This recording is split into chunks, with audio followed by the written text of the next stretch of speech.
Hi, Doug. Can you hear us?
Good afternoon, Mr. Griffith.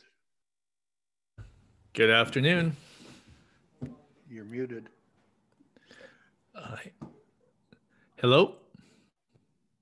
I don't think I'm muted. Everything is turned on. We're not.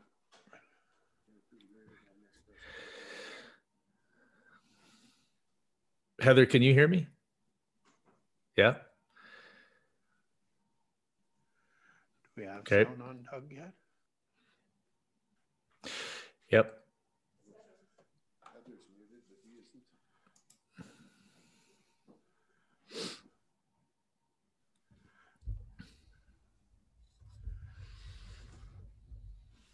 Heather, can you hear us? Okay. Yeah. Can you guys hear me okay? No. You can't hear me? I can. I can hear you, and so can the other people who are on the call, but At least I'm not.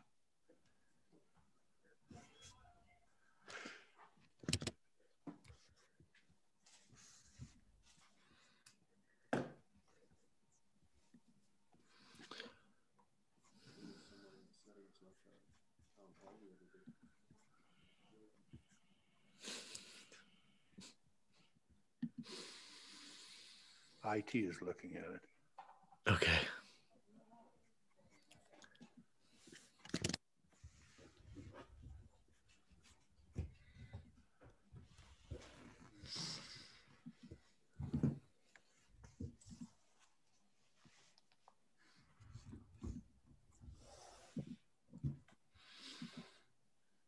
Oh, Heather, I like that.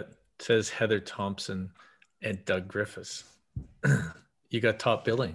I love that. Oh my God. On the agenda. That's great.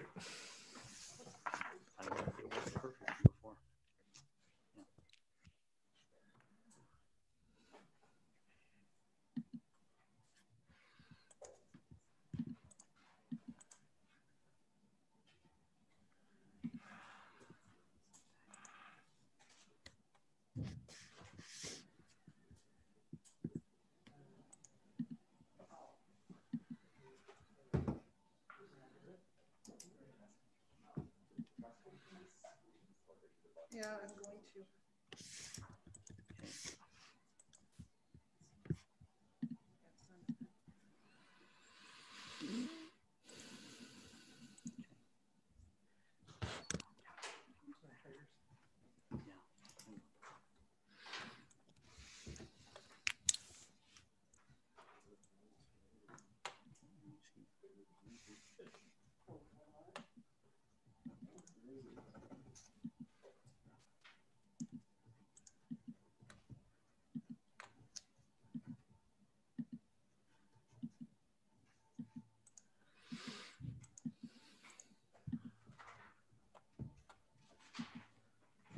You guys try to speak again? Sure. Could you guys hear us now? Nothing yet? Heather, you can still hear me? I can hear you, yeah. Okay.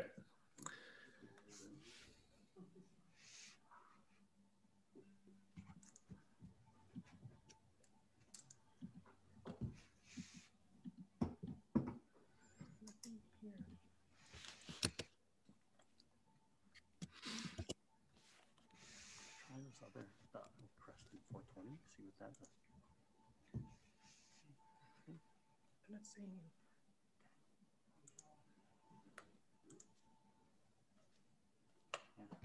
Can you guys speak again? Sorry. Testing, testing. This is Doug Griffith speaking. We got you. All right. Perfect.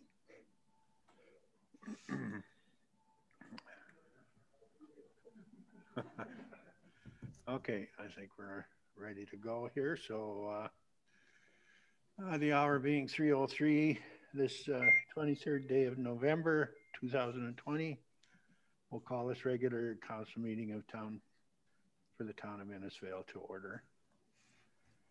We have an agenda before us here. Is there anything you needed added or deleted?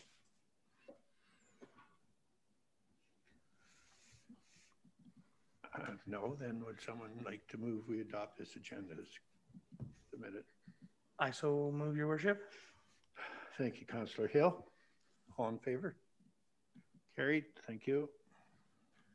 First item on the agenda are the minutes of the regular council meeting of November 9th, 2020 for consideration. Would someone like to move the adoption of those minutes? I'll move them, your worship. Thank you, Councillor Bates. Any errors or omissions to be noted? If not, all in favor of the motion? Carried. Thank you. Next item are the minutes of the agenda and priorities meeting of November 16th for consideration. Would someone like to move we adopt? I so move, your worship. Thank you, Councillor Harrison. Any errors or omissions to be noted? No? All in favor of the motion? Carried. Thank you. All right, moving on to the first item, 4.1. We have a delegation of 13 ways. Heather Thompson, Doug Griffin, Economic Development. Welcome. Hi, everybody. It's nice to see you all, even if it's it feels like an extreme distance. So yeah, I think what we wanted to do today was just quickly go over the recommendations from the plan, just really quickly, just refresh our memory. And then we put together a little bit of like a one-pager that we think would be useful for sharing with the public. So if you'll indulge me, I'll just go through those things very quickly, just to make sure we're all on the same page here. So just make sure I have it up. Okay, I do. And I'm just gonna share my screen. Okay. Can everyone see my screen? Okay, awesome. Okay, so I think everyone has seen this, so we don't need to go through it too much, but just a reminder. Some of the quick wins we talked about were things like Twinkle Lights, and I've heard some cool momentum with that. And then we talked about interactive seating. We talked about downtown streetscape renderings, just to really bring some life to some of these ideas. The improved Main Street signage, some marketing communications around that. And like, these are very specific recommendations for how to engage not only the external audience, but the internal audience as well. And then this outdoor event, especially given that there might be some light at the end of the tunnel. So this would be a really, really fun thing to bring the community together and get some energy. And then an urban design plan. So again, just kind of putting all those pieces together to make sure that all of the wheels in motion all fit together. And then some of the bigger investments that we spoke of was the economic development entity, establishing that sort of arm's length sort of economic or a board of trade or something like that. And these are all the things to consider. And then the multi-use space. So this was the co-working space. And even since we put this recommendation in, there's been a lot more data that's come out into how people are shifting, how they're going to be working in the future. And a multi-use space like this is, I would say, the top preference for most working individuals. And then, of course, some things that Doug had gone into for moving forward and just things to keep in mind when it comes to economic development and how this all fits together.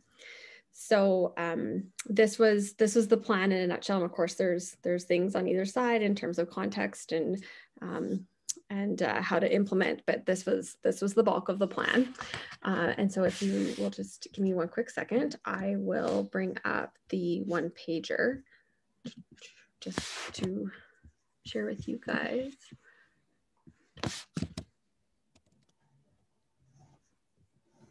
Sorry. Doug, is there anything you want to say while I'm bringing this up? No, not yet. Oh, I got it. I don't want to disrupt your flow. No, I'm good. We got it. Okay. So just make sure I bring up the right page. Okay. So these one pages are kind of fun because they're nice for people to see what the project has been in a nutshell. And so this is, again, some of the photos that were taken when we were there in September, which It was like the first week of September, and it feels like 100 years ago because it was so hot and nice. And yeah, I just kind of knew it was the end of summer. So it was such a lovely day. I think this is Mrs. Hobbs.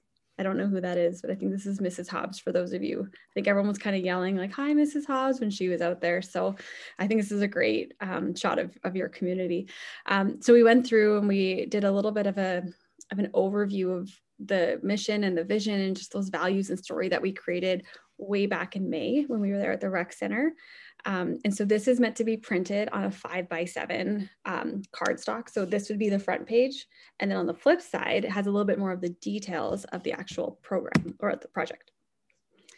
So we talked about the timelines and how you guys have been, worked with 13 ways.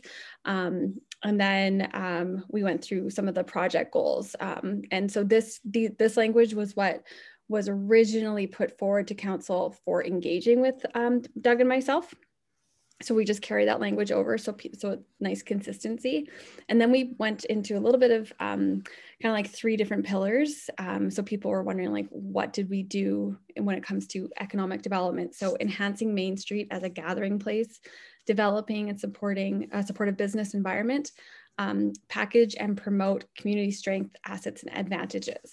And so when we first came, oh my gosh, that was November 28th last year, we kept hearing action, let's get into action. And so through our research and our conversations and having lots of time with you guys, these were the pillars that we thought would fit nicely when it comes to economic development and how best to move your community forward. And really not only just making sure it's viable, but then having that investment opportunity from other markets as well. So in saying that, the intention with this is that we would be able to share it virtually, of course, but like I said, you'll be able to print it 5x7. It's really nice and simple. So anybody can read this and everybody, they can provide feedback if you guys are open to that, but just this is meant to be the snapshot. So you can share this with whomever you like. And so Doug, now I'll throw it over to you. I'm not sure exactly what I can add, except a reminder that because Heather has done an amazing job on managing this project, and I'm just can't say enough great things. And I have a tendency to go back to the original why you need to do this. This one pager is intended to share with the public, with members of the community, because they don't need every detail about what you're doing, because everyone will find a reason to be opposed to every detail and they'll get lost in the nuances instead of the big picture. And this is meant to let them know what you're doing and where you're moving forward and why. And that previous document, I mean, it's incredibly aesthetically well done, but it also gives you the core activities that you need to undertake for community economic development. And we've discussed it before, economic development is not just about having the lowest taxes or the least number of regulations. If you're going to attract people into your community for tourism experiences and to enjoy the quality of life, you need to add to the aesthetics and add to that social atmosphere, because that's what people want. And then, like I think I told you before, 31% of people we surveyed chose their community based on some sort of experience like that, and then realized they could live in the community and wanted to. And that's how you're going to attract businesses. And whether it's semi-retirees or it's millennials, and yes, Heather, the I generation, I'm going to stick with that. Gen Z for you guys. Again, I call them the I generation because they have iPads and iPhones and iTunes and everything else, but it's okay. And now it is the time for action. I mean, you guys, if you have any changes to make or any issues or concern, now is the time to express them. And I don't anticipate there would be any, because they would have been expressed before, but it's time for action. It's time to get on with starting to implement these things, so Innisfail can achieve all its full potential. I know we have tentatively planned December 3rd.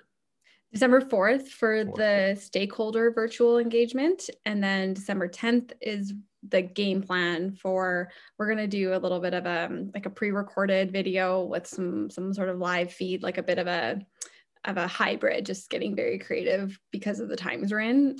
So we could share that with the public. And then we'll be able to show some of the cool branding initiatives, the new homepage, things like that. And Stuart, if that is not a go and I am just selling you down the river, I am sorry, and we can readjust later. But last I heard that was the game plan. But obviously with everything that's happening, things may change. So yeah, we'll see if Stuart we're still good for that.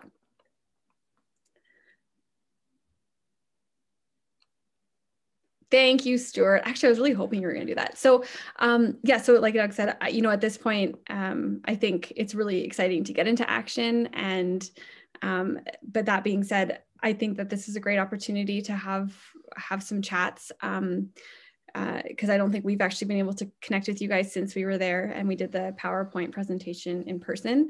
So like if there are changes or anything you'd like for us to amend, like Doug said, now's a great time, and we're all ears and love to hear some thoughts, concerns, or I mean, if you guys just have like raving praise, like that's cool too. So, even if you have some questions that are popping in your mind now that you think the public might ask you, and anytime down the road, we've told you before, we don't just hand you a final document and run away. I mean, we're still here and we're going to be checking in regularly to see how things are going. But if at any time over the next month or 4 months, someone asks you a question, like, what do we say to that?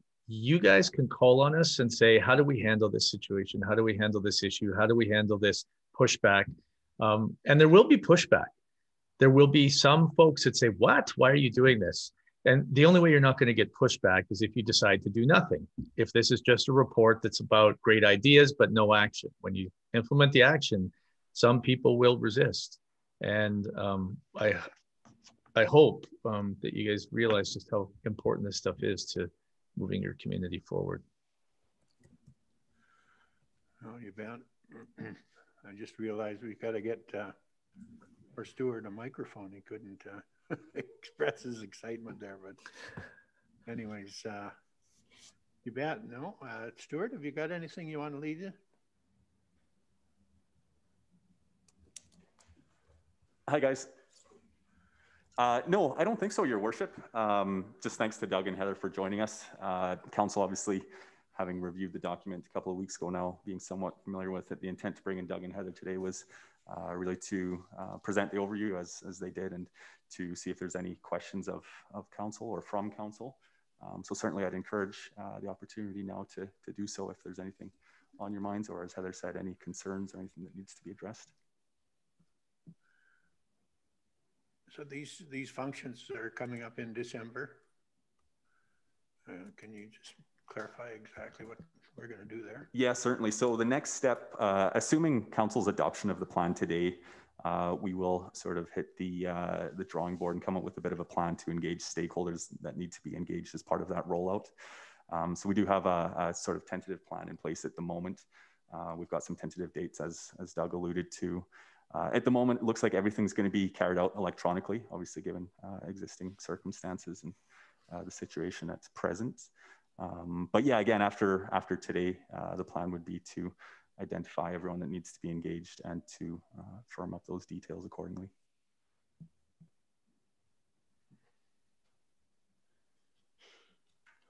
Stuart, can you confirm the date again at 3rd or 4th? We had 2 different dates. Yeah, certainly. And maybe Heather, you can help me out, but I believe it was Thursday, December 3rd? 4th. Sorry, the 4th. Yeah, the 4th, and then the 10th is so the 4th would be getting the stakeholders, like I said, together for a bit of a discussion virtually. And then what our hope is with the 10th, and this will have a little bit of production value, is I'm just kind of thinking out loud at this point, but the idea I had in my head was that we were going to do some pre-recorded things. And then our videographer was going to slice together some of the elements that were pre-recorded. I had an idea of maybe somebody from council, maybe saying a couple words, or Todd or someone, just like a bit of a context right from the town as to why this project was so important. And then we were going to have Doug kind of take the narrative and a little bit of the story, and even some of the branding components, and just a little bit of that B-roll. So it would be about like a 4 to 5 minute video, which sounds super quick, but it's actually like you can get a lot of information into 4 to 5 minutes. And then our intention would be to host a virtual town hall, which we can do on our webinar platform. We have up to, like, what was it, Doug, 500? And we can always upgrade it if we need more, but yeah, up to 500. So we can host it. And so our hope would be we would invite people, and then during this live hosting town hall, we would play the video, and then we would be able to open it up for discussion. That is preliminary of what I'm thinking. I know there's logistical hiccups that might happen, but we have to be creative and we have to be flexible in this sort of environment. And obviously not doing a town hall is just not an option. So this is kind of... We had originally talked about, it would be great if, it was done and the Christmas lights could turn on and there could be evening shopping to follow and stuff. But as this pandemic continues to grow, I actually anticipate, whether the premier likes it or not, we may very well be moving to a shutdown, which would make it impossible. So we're trying to make sure that whatever we plan is viable, given the circumstances, but still as publicly engaging as possible. And Heather, I have to apologize. I know you said 4 to 5 minutes. I wrote a 45-minute presentation. Oh, that's so awkward. I did. I put together a kind of, like I talked to you guys before about how the world is changing and what people are looking for to explain and back up why Innisfail is doing it. I can definitely condense it, but I'm going to have to do a lot of cutting. Well, what we could do, and again, I love that we're just processing this out loud, but it's something else we could do is we could offer a presentation like as an addition. I guess my sense is that typically when we do the town halls in real life, they are about 90 minutes. So Stuart and Todd, maybe we'll take this offline and figure out what you guys think would be best for your audience. If we want to condense it and just try and get, many people signing up for like a 30-minute conversation, or if you think people will come on board for a 90-minute conversation, then we can do a larger presentation. Like, all of it is totally up to you guys. We are happy to do whatever you like. But yeah, I think we'll have to decide like what makes the most sense for your community and what you guys feel the most comfortable with in terms of reaching and bringing along as many residents as possible. Yeah, I would lean towards more like a 20-minute presentation that talks about what the pandemic's done to us, why community is important, and why that means you're taking the right initiatives and actions now, and where you're going to grow, so that people understand who you're trying to appeal to, the muse, and what the community is going to look like in the future. About 20 minutes. And this will all be recorded. So you'll have the whole thing available for people to rewatch and watch again, and you can share with as you like. So this is Gavin. The biggest concern I have is reaching those people to start with, to even get them on the conference. We've had a couple of recent issues, and as we've gone virtual to try and talk to people, we get so little participation. And I want Doug to have that opportunity to ask somebody, why they don't want the gold bar, because it's too heavy. No, seriously. Yeah, no, I know. And I wouldn't mess with the schedule that you've already set up, but that leaves us one edition of the paper, I think, to even reach people if they read it. So that's my biggest concern. So it needs to be recorded for sure. It needs to. I don't know how we blitz to get people on that thing. That's my biggest concern. Do you guys still send out a bill from the town monthly? Yeah, we do, Doug. We have an insert that goes in with our monthly utility bills. Yeah, so the insert, but then I would also recommend Instagram, Facebook, and your website, because those are all three of those are different demographics and different people that are utilizing those resources, plus the insert. And you're not unique in your challenges to get people engaged. So that's one of the reasons why we're going to record it. And having a live venture may not have massive reach either, but if it comes down to, you know, the April and the pandemic is waning and the restrictions are gone, and you guys want to say, hey, you know what, we've done all this work, let's showcase it to you again, we'll come down and do a public outdoor event and a party or whatever you need to make sure it's showcased, because we don't want this to linger or not get the attention it's due either for you guys, because you need the public to buy in and be excited. But it also will take time. So, I mean, we'll be talking to Stuart about this further, but even once the launch is done, December 10th, and it's been done, there should be snippets and bits going out through all the social media to remind people about what it is, to access the one pager, to see the document on the website. Marketing isn't one blitz or one event. So we'll continue doing this. And like I said, even if it turns around and it's June and you say, you know what, people still don't know what's going on, could we host a big event? We'll be there. Well, and I think when I said the blitz, it's to catch the first one, because I think many average citizens probably don't even know we're doing this. Yeah. And certainly there's a lot of people that aren't adept with their computers or whatever. So to the extent that we can get that attention on the first one, that's extremely important. And then, as you said, the pandemic, as it's lingered, it does cause a situation too, I know, where some people that I'm pretty sure I know will say, are you kidding? Is this what you guys are going to work on in a pandemic? I just know that there's going to be some people with that frame of mind. And so we need to do our best job possible on the first. I think Doug too is what time of day was that event going to occur too? That might be important. We haven't set a time. Okay, thank you. I think Gavin, you've got a good point there, but I think it also will a great opportunity in the spring or something, in the post-COVID pandemic situation, we can bring some light to the world and bang up job and say that through the pandemic months that we've had time to work on this project, and now we're all ready to get back with some normality and celebration.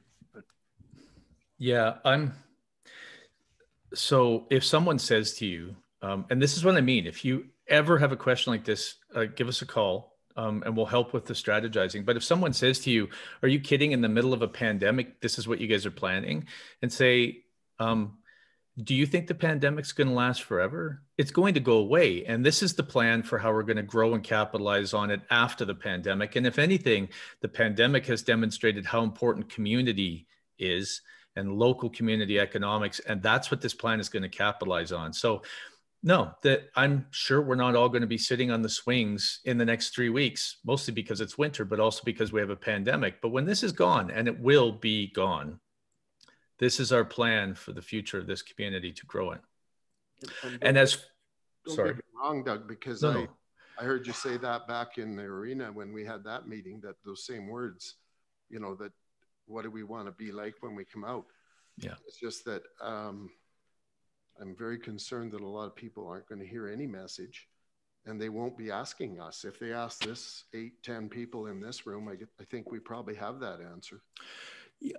Well, don't wait for them to ask. That, I mean, no matter what, you have to tell people over and over again. When I wrote the rural development strategy for the province back when I was a brand new MLA, I went to over 200 communities in 2 years.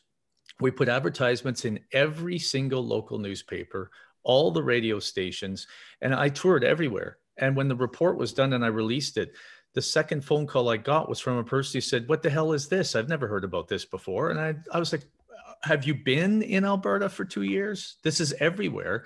So you can't wait for people to come and talk to you about it. You have to go talk to people about it on social media, in the newspaper, any venue and every venue possible, and constantly. I mean, That's your role as counselors, is to every time you see someone on the street and they say, I have a bone to pick with you, and say, have you heard about the new initiative we're undertaking? So we can attract new people to this community that beautifies Main Street further and helps make sure that we can attract new small businesses here. We got a pretty interesting plan. Every single opportunity you have, and actually don't wait for the opportunities, go create them to talk about it. Because no matter what, you're going to have to keep saying it. It's why I think I've said to you guys before, it's why politicians say things over and over and over again so that people hear it. And you have to, just because no matter what, I mean, if you've been on social media, you know how much noise there is out there. We just have to keep talking through it. I agree with that. I think we need to make that, like, I still call it the blitz, but yeah, it's a long blitz if it's a 2-month blitz, whatever, but that's going to be our challenge, I believe. Yeah. Any other comments from the table? Oh, we've covered it pretty well, I think, guys. But Todd, do you have any no, just excited to get this advanced. We're hoping council kind of get the feeling that you're going to proceed. Not a lot of questions today or comments. That as Stuart unveils his report here coming up, that we're looking for unanimous agreement to proceed. So we're excited to move it forward after a great length of time and a lot of hard work by all those involved, including council.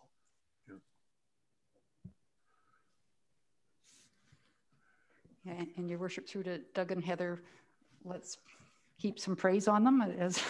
As Heather said, it's I think it's turned out really, really well, and I'm looking forward to the next few months and getting the word out there. So thank you so much for all your efforts in this.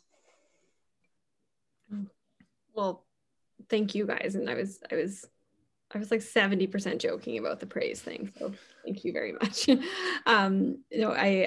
has been a really fun project, and we're starting some new projects, and I was just saying, I think I was texting Stuart, and I was like, I miss you guys. Like, this has been such a special project, and I at no means are we like at the finish line yet, and just know that there's we're not going to go anywhere. And then the other thing that's exciting that's going to be coming down the pipeline is the new branding and the new website. So I have seen some sneak peeks on that. So I think, again, not to throw it at Stuart, but I think what it's on us right now is just in terms of getting some the final pages migrated over. But then I think we'll be ready to start sharing it. What do you think, Stuart? Are you saying no? Yes. Yeah, no, you're spot on, Heather. Absolutely. Awesome. Well, it's been hard to stay positive in these days with almost anything. So, it's good to see that we've got your group, yourself and Doug, Heather, that have done a great job for us. But, are there any other questions? No? Okay. Do you want anything to wrap up, Heather or Doug? Or? I just want to say we're really excited, because now comes the action. This is getting stuff done, and I can't wait as we work with making sure the public are aware of this. And like I said, then we're going to be, annoying the hell out of you guys, checking in to see how your Instagram's going, if you need any advice on that, how your Facebook page is going and its evolution, and communicating through it. Asking if you guys have decided to have a webinar about where you're going, and inviting, local businesses, and another local webinar to invite industry and industry players in the region to see what's happening in Innisfail, and another one to invite the public to discuss where the changes are being made and to showcase what you're doing. And there are so many tools out there. We're going to continue to bug you guys to help make sure this follows through with action. So, thank you for giving us this opportunity. And boy, this is my favorite part now, getting on with the results. So ready to get with it. Okay. All right. Well, thanks, Heather and Doug, for your presentation. We normally only give delegations 10 minutes, but certainly time well spent. It's just funny because it's like, oh, people. Are those, that's people in there? I want to talk forever. So this was such a nice treat. Good. Anyways, thank you very much. Thank you. We'll see you soon. Okay, bye.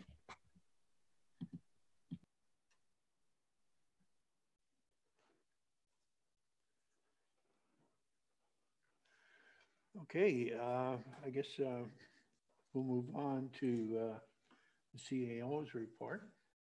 Thank you, Your Worship.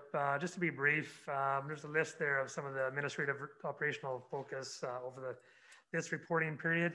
Also wanted to make mention, you have been informed, also we're in process of developing a press release, if it's not released already, that there has been reorganization of the town of Innisfail administration operations, which shuffles around some responsibilities, but one I want to make mention clearly and publicly is that the manager of community planning and sustainability, Megan Jenkins, has been placed in the position of director of community services to take on the core areas of responsibility of planning and development, recreation, sustainability, and FCSS. So just wanted to make that public announcement to you, council, but to the rest of the community moving forward. So Megan does complement the two other senior leaders, very solid senior leadership team from, I think we can all agree to that. So congratulations. Thank you. And that's my report, Your Worship. Okay. Any questions, the CAO? Would someone like to move his report? Also move we accept this report. Thank you, Councillor Reber. All in favor? Carried. Move on to the ECC verbal update.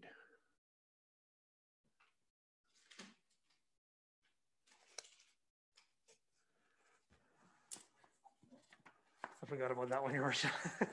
I don't know how I forgot about it, but it's a big one. It's a moving target. As of Saturday, received notice from the province that at 4 p.m. on Saturday that the Red Deer County was moving into enhanced status, which affects us directly. Being under 10,000 people, we are directly linked in with Red Deer County. So what this means is there's some additional mandatory measures put in place within the town of Innisfail, such as restaurants, bars, lounges, and pubs must stop liquor sales by 10 p.m. and close by 11 p.m. 15-person limit on social and family gatherings, indoors and outdoors, where people are mixing and mingling, and 50-person limit on indoor and outdoor wedding ceremonies and funeral services. There are voluntary measures also outlined within the restrictions. Again, those are voluntary, and at this given time, ECC is not recommending any additional voluntary measures through the ECC.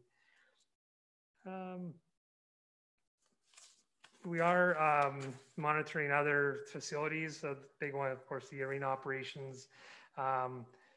So also the Red Deer County Mayor and CAO have reached out to a few of the municipalities within Red Deer County just to have a connect in on early Wednesday morning with Mayor Romaine and myself, just to talk about those voluntary measures, restrictions, i.e. such as masking bylaws and so forth. So just having a regional discussion on such of those items.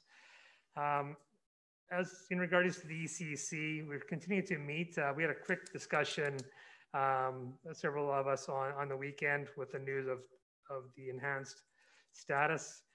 Just a few other points I just want to make. In our discussions, we found out that the public health officer is receiving several complaints about business compliance in town, just to keep you informed of that. Our departments have added additional restrictions, such as fire operations department, as you can see here in the administration building as well, regarding masks, canceled training, and disposable coveralls, for example. Also, I think it's in your correspondence as well today, but received a notice about additional resources for food banks in rural northern areas. We're going to look into that to see if that applies locally to the Innisfail Food Bank. The mental health campaign has been well received in the community. The 1,500 calendars have come and gone. And I believe there's been another order of 1,500 additional calendars, or several, I know, but I heard 1,500. We're also building through Karen, Megan, building of 1,000 activity kits for those in isolation as we get more within winter. Just bear with me. There has been a request, and Fire will move ahead reinstating the stay-at-home superheroes. The community has responded asking for that activity to start back up. So we're going to start it up and see how it goes and monitor it as we proceed. Today, you have noticed that the mayor has some messaging regarding COVID and budget meeting. So we want to make sure that messaging is consistent. There has been some discussion with the chamber regarding the Christmas tree lighting. So I believe the chamber's waiting. There's indication that Premier Kenny will be has some announcements tomorrow. So we just want to see what's going on, if there's any additional restrictions. The one thing I wanted to ask council, if you're interested in hosting your budget meetings at the LLC, just to open up a little bit more space for you. We still have the ability to provide it to the community through Zoom. So staff are working on that today. If council wishes to proceed, we'll get out public notice by the end of the day. So just seeing if you're interested in moving towards the budget meetings at the LLC. I don't believe there's conflict in scheduling. Okay. So there's a question, I guess, to you, your worship, about the Mountain View water, if they are meeting there tomorrow. Yes, they are on Wednesday. Okay. Do you think we got it? Maybe we can look at a different venue for them if you need be. Okay. Well, I think we'll do that, your worship, if council's okay. We'll proceed, if you're wanting to, we'll proceed to LLC tomorrow, the public notice, and then we'll work on that booking tomorrow with that commission. All right. Yeah, I'll get on that and see what we can do. Okay. Is that something of interest, council? Yes. Yes. I think so. At least we can. LLC tomorrow. Yeah, at 9. Yeah. Do you, Todd, have you got any advance warning of what Mr. Kenny might be coming down with today? Nothing, your worship. I just caught Henshay's a bit before the meeting here, before we came, but another 1,500 plus positive cases. So I think there may be some more limitations coming. I'm not sure. I'm not sure, your worship. What I heard today through the chief medical officer is the challenge of communications, the backlog of informing those folks that have been tested. Yeah. I think the tracing piece has been a challenge for them. Some folks won't get a call. So there are certainly some challenges on the communication side. Okay. And that's my report, your worship. Okay. Any questions on the PCC? Not? Would someone like to move we accept this information? I'd so move, your worship. Thank you, Councillor Harrison. All in favor? Carried. Thank you. Okay. Action control, council action control there. Is there any discussion on that?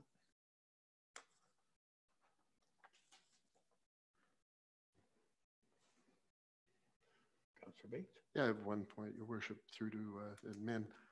And so I noticed the odd low priority item tends to slide. And I'm just wondering if we could ask admin when one of those happens, just let us know. The example I'll use is the ice use, how we would in the future determine who's doing what. That, near as I can tell, it slid twice, and that's fine. I mean, we've got too many important things going on, but just tell us when it's happening. Because I went back and just looked at a couple of my previous charts, and it was initially September, then it was November, and now it's next year. But Your Worship, to Councillor Bates, certainly the nature of this on the council agenda is for that discussion to occur. We'll certainly, maybe both ways, we can certainly inform as we go through the list, but also ask as well. My direction right now on the ICE subletting policy, I believe that's for your question, is that due to the nature of COVID, it's been a very challenging. I believe there is subletting occurring a little bit, not so much. So yeah, so subletting due to the COVID has been put on hold, sounds like, and I did know that. We're not looking to go into subletting probably this season. And administration will come back to you with a recommendation how to proceed through a policy framework. But it's not a priority based on everything else that's going on, but we can certainly inform you of that it has been bumped due to not a demand for subletting at this given time. Well, that's my entire purpose of saying it.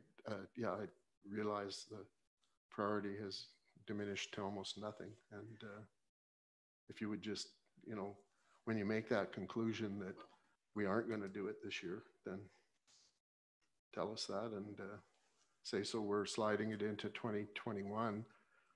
The only input I would have about that is I'm assuming for purposes of the previous people that were subletting, that if you could let them know by, if we could make it, you know, that we can let them know by the middle of next year, so they don't end up building stuff into their budget that doesn't work. But Your Worship, Councillor Bates, that communication is ongoing with the respective groups, and I don't know which one. We could certainly go through each one because each one has its own merits. So obviously the very first one, wheelchair accessible minivan, that's been bumped. So yeah, well, there's quite a few of them. If we could take them when they get bumped and just say, by the way, those two have been bumped, I don't think we even need to discuss them. I just noticed that one. So I guess I don't know which one would that be because they're all being bumped. So I think maybe we could go one line by line and I could talk to each one. Yeah, don't have because each one has its own merit, I'd say, but they're all, whatever's not red is being bumped. I guess you could reverse it and say if we look at it and see something that's concerning us because it's bumped too far, then we could say. Because there's a ton of them that have been bumped, and I'm not objecting to any of them. I'm assuming it's easy to think that you're going to do something by the end of the year even, and then all of a sudden you look and it's moved. So, and you might not notice that each time. Thank you. Any other comments on those? Someone like to move those for information? I'll move, Your Worship. Thank you, Councillor Barclay. All in favor of the motion? Carried. Thank you. Okay. I've presented a motion here for clarification than anything to ask council to consider going along with the staff situation here. So I would first move the motion that all people, including the public, council, and everyone else, when attending the administration building, to be wearing a mask in consideration of the staff that's on duty, and no argument about whether it's a benefit of the mask or not. It's a health standard these days, and I think the staff has a legitimate reason to be concerned about it.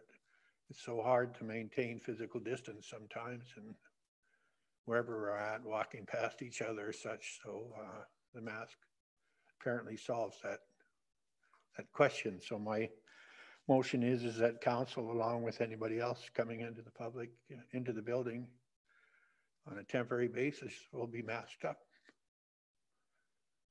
And I would ask your support for that motion. Discussion? Your Worship, thank you. The question I have is, why do we stop at the administration office? We have a library, we have staff in all of these facilities. So that's the question I have. Why wouldn't we expand to the other facilities where we have staff? Is there a reason for that? I believe well, Todd, you would be better to answer that, I guess. But I think like the library, for instance, Councillor Harrison, you attend there, you have to mask up, I'm sure, unless you're staying outside of no? Oh, not, okay, they have the plexiglass there for the staff. Okay. What other facilities are you thinking of, Mr. Harrison? Well, I would suggest all facilities administered by the town of Innisfail. We have staff at the arena that there's not a requirement for masks when people visit the arena. Our staffs are in the same jeopardy as what our administration staff here is. And I just think if we're going to do it here for the benefit of council and its members and administration, we should look at all of the facilities that we have under our jurisdiction. Your Worship, I would support that same idea as well. Your Worship, I wonder if we have an announcement coming tomorrow from the province. I don't mind doing it here, but for me, this is a public health issue and provincial issue that they're the ones that should be deciding this, and it shouldn't necessarily be downloaded onto council to make this decision. So I would feel more comfortable kind of hearing what comes out of the province tomorrow. And also with your meeting on Wednesday with regional partners, because I think consistency through the region is really important. We heard from Mayor Veer last week on the town hall that, they had restrictions in Red Deer and people go a kilometer out of Red Deer and it's totally different. So I think some consistency throughout the region. I fully support mask in council without question and in this administration building because we don't have the room, but as far as the rest of it, I would like to see what happens tomorrow and hear about your discussions on Wednesday. And sorry, I was just going to ask Todd, have we had feedback like from Trish and Dawn, and are things going okay at those places as far as people complying? And Your Worship, Councillor Barclay, I know there's the odd case, there's non-compliance, but the majority of people are very respectful to what's in play. I can't tell you offhand the level of masking that occurs by the public. Staff are wearing masks. I have not been reported to me any challenges specifically. I also see in the community a lot more people wearing masks. When you're out and about, I think the message is really getting out there, and so that's kind of where I'm at with. Your Worship, through to council. To me, the argument is not whether a mask works or not. There's arguments both ways, and those come also from Dr. Tam and from Dr. Hinshaw when they first started talking about them. But my argument is the freedom of choice. So that I don't believe in mandatory anything. I don't think government has that prerogative. But I will say that I do agree with Councillor Barclay that we've gone along with Alberta Health Services all along. So to wait for that announcement, I think at this point would be prudent. Well, Councillor Bates, yes, I'm sorry. Well, I agree with the motion, which is for this building. I think maybe we need to gather a little more information before we would, because I know, for instance, using the arena, I think there's certain protocols that Alberta Hockey has and that minor hockey has and all these other things. So I'm not so sure that we're equipped to make that decision without a little more input. I do agree with this motion. I would ask administration though, just to make sure, would you anticipate any pushback from your own employees in this building? Your Worship, Councillor Bates pushed back to wear masks? Yes. We're already wearing masks without policy. Staff sees the importance of doing their part. Okay, so I would support the motion, and I guess I would remind Councillor Carrott that things have changed. I mean, when this thing first came out, it was all about hand type transmission. And I remember, yeah, all kinds of discussions, and masks weren't even, and now I think, I do believe it's become pretty well known that it's an airborne transmission, probably more than hand transmission. So at any rate, I fully support the motion on the table. Councillor Reber. I think I would also support the motion as is. My question, like I have no problem wearing a mask in here. Is the intent of your motion for the public to wear a mask when they come into the administration building? I just want to clarify that is the intent. Well, the exception was going to be two were limited in the entranceway. Those two would still be permitted access outside of the plexiglass area. That wouldn't change. It was only for, the intent was just to cover the public coming in. I'd have access to the staff going throughout the building, that type of thing. So just, sorry, Councillor Rieberger, Councillor Rieberger. So anything, so policy is associated with town, but if you want to do anything with the public, the bylaw would be best suited. Yeah.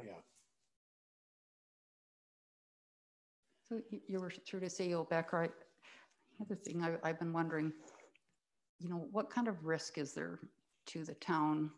As in, we know if we social distance, wash our hands, wear a mask, contact tracing, tracking, all that, you know, certainly we can reduce probably the number of cases. So if we're not doing that, is there any risk to the town? Let's say something happens at the arena and somebody gets very ill, heaven forbid somebody passes away because they were in that facility and people weren't complying.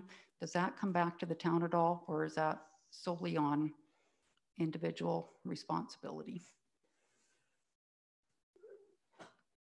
Your Worship, Councillor Barkley, if there's an indication of negligence, then that's when we get in trouble.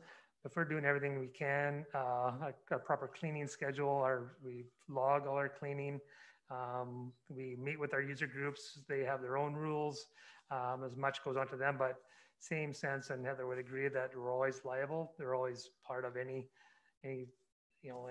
legal piece. We're always part of that conversation, but negligence always comes to mind. If we're blatantly demonstrating negligence, then we're going to get in trouble. So I think we're doing a great job through staff, through the user groups. They're doing great, but we're never totally immune to liability.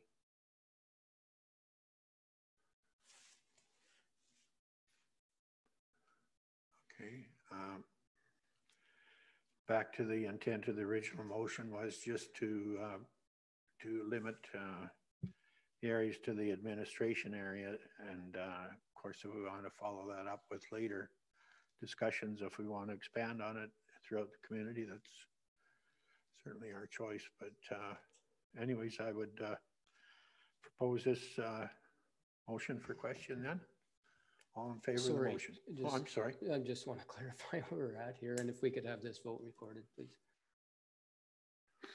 So this is just for this particular building? Just this building. Okay, thank you. Yeah. And sorry, just to add to that, where are we at with the plexiglass? It's coming. Your Worship, the Councillor Carrott, probably a couple of weeks out. We ordered the plexiglass, so probably at least 2 weeks. And Your Worship, it says in the motion that this is immediate. Yes. Well. So today? Yes, as of today. So once we pass this, everybody in here has to have a mask on? I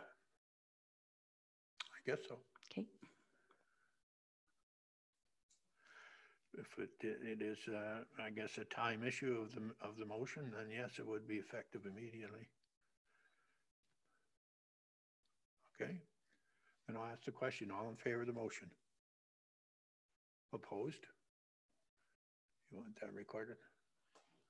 Thanks, Glenn.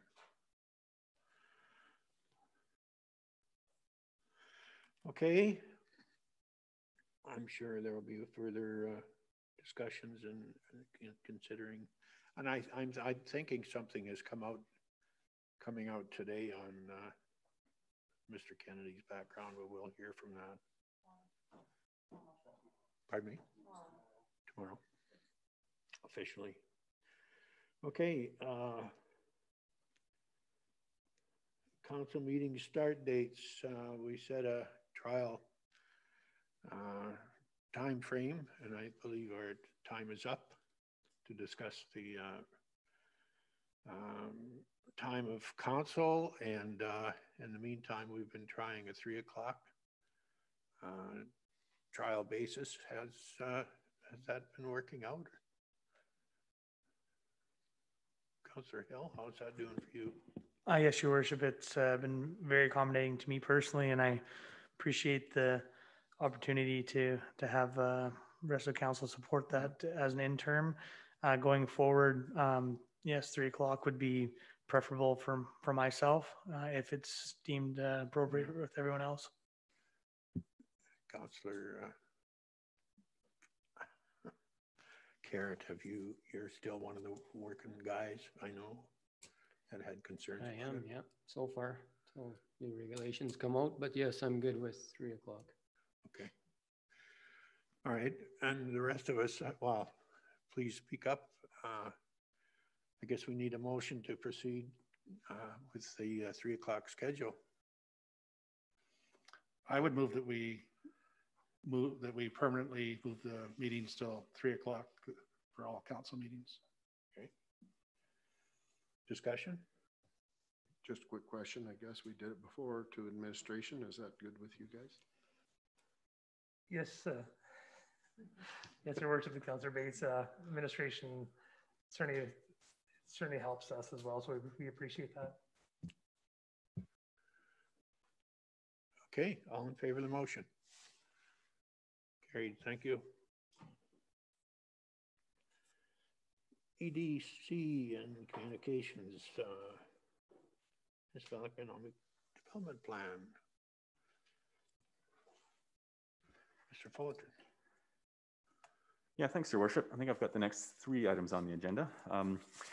So the next one, I'll keep this relatively brief, just having viewed the presentation by Doug and Heather. It does pertain to the draft economic development plan, which we've just seen. I think I'll just provide a bit of context and background as to how we arrived at today with the plan ultimately being presented for adoption. Just to go back all the way to February 2020 is when we started working with 13 Ways toward the development of this plan. That did follow some stakeholder engagements that had taken place largely in the 12 months preceding that date. So we'd engaged a lot of stakeholders, businesses, realtors, folks involved in community and economic development. And that's sort of what led into the 13 Ways project. There was a focus on the downtown core through discussions with Doug and Heather, council, stakeholders, and also the need to better promote and market the community. So both of those are largely reflected in the plan that's being presented. I'll just maybe touch base on, at that time, I think the intent was really to address what we saw as being the biggest gaps and needs in economic development. And I've just listed them out in bullet point form there. And these are actually the same items that I'd listed at the time that we started the project. So again, some of the biggest gaps we saw, which were the absence of a clear economic development vision and direction, finite capacity and seemingly infinite demands, competing priorities, a lack of clarity around roles, responsibilities, and expectations, some indication of trends whereby previous work had been undertaken but not completed, as well as some opposing views in the community with respect to unique and competitive advantages. So the project scope that we entered into with 13 Ways reflected, and the intent really was to address those needs. With that said, really were 3 major components to the project, one of which we saw today, obviously, which is the 5-year economic development plan.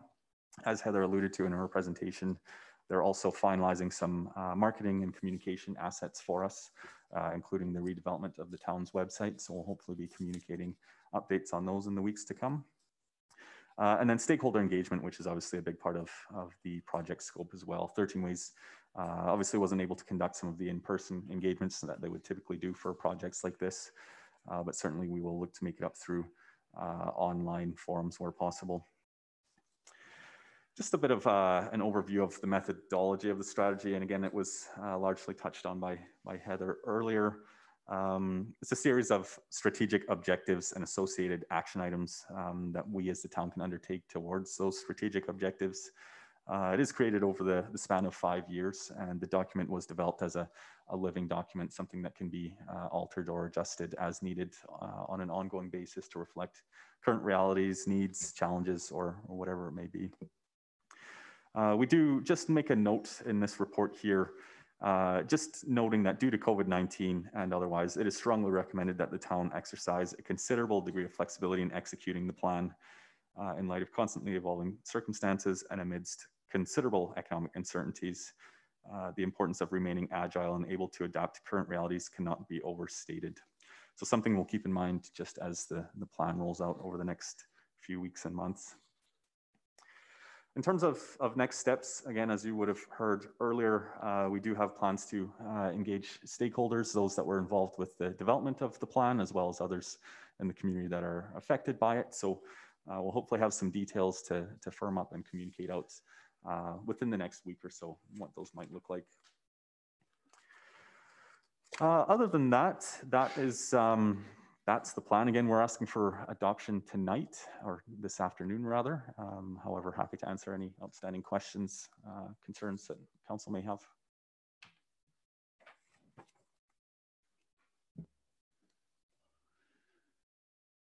Your worship, through to Stuart, an operational question, Stuart. Regarding the 5x7 placards, any idea when we can get some of those? Because as we, if we're allowed to tour around in our visits within town, it's always nice to have a card and just leave it. And also maybe for some of the businesses, have we thought about placemats or something that could go on the tables just with a quick vision, mission, and value statements? Thank you. Yeah, your worship, through to Councillor Harrison, great question. I think, yeah, that would be the intent of those cards. It's something that we can just leave with folks, as you alluded to, sort of a snapshot and understanding of the project without having to go through the entire document, which of course folks will have the ability to do as well. I think to answer your first question, I think we can expect them in quite short order, likely within the next 10 days or so, but I think recognizing, as you alluded to, the need for perhaps some more immediate materials, we can potentially look to prepare something in-house here that might assist council in some of those more short-term communications. Thank you.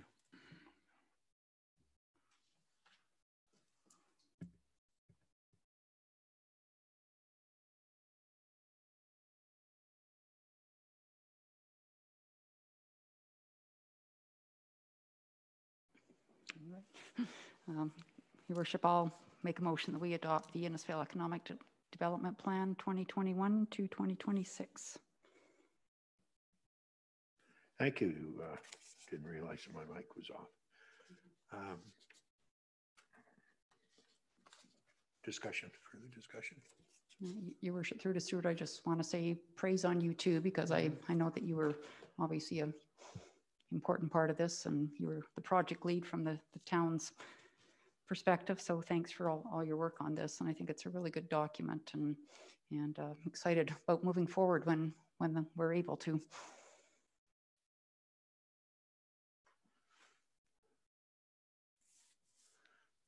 No further discussion.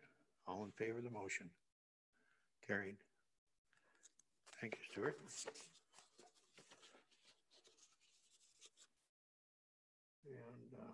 And move on to 6.2, Innisfail Skating Club storage room.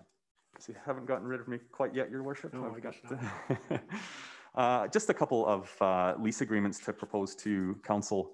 today, both of which are renewals. The first one pertains to the Innisfail Skating Club's ongoing lease of storage room at the Innisfail Arena. So the agreement that they have at the moment for that storage room has expired. So just a bit of a housekeeping item and seeking council's green light to move ahead with renewing that agreement. Just a few general highlights. We're proposing a 3-year lease commencing this year, concluding 2023.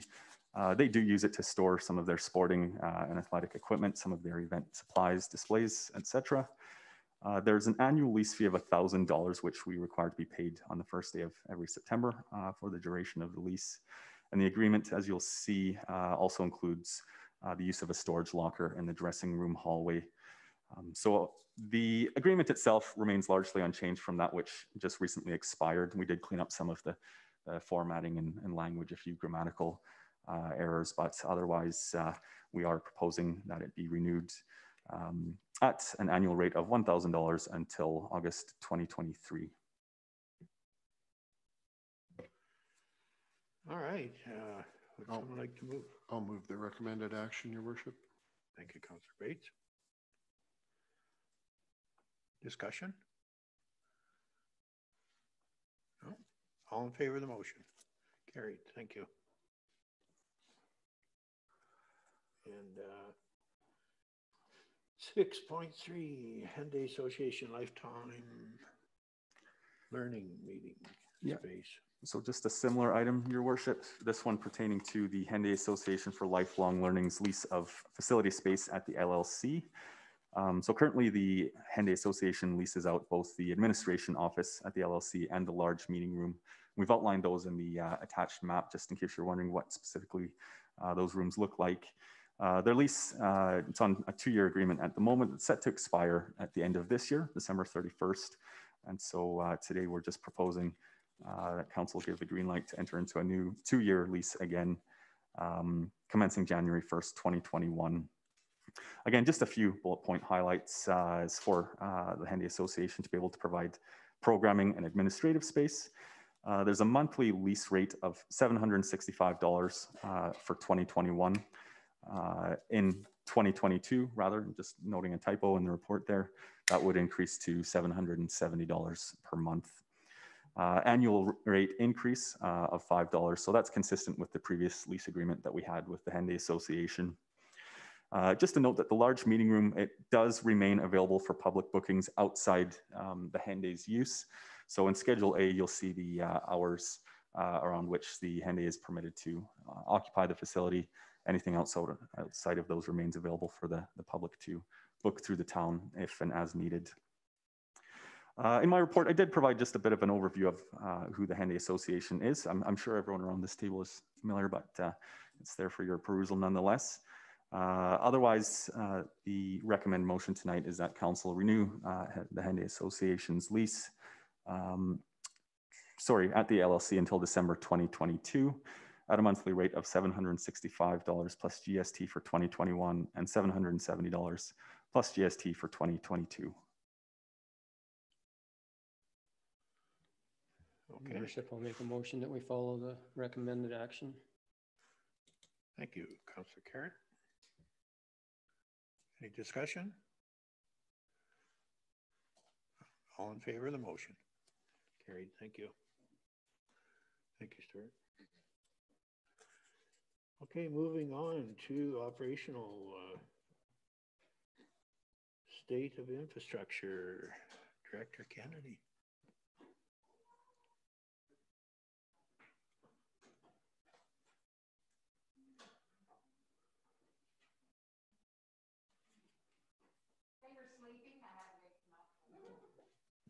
Thank you. Yeah, so we have Greg and Joe coming in from Tagish to do the PowerPoint in regards to the state of infrastructure report. We need another.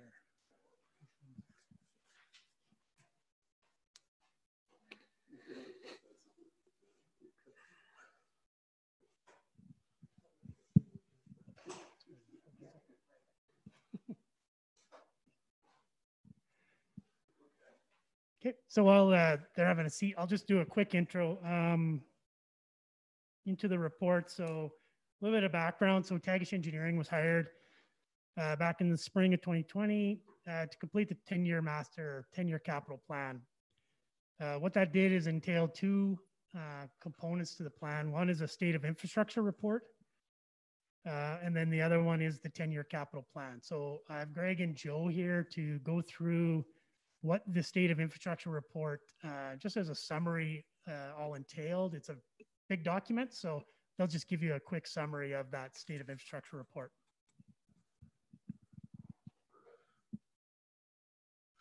Welcome.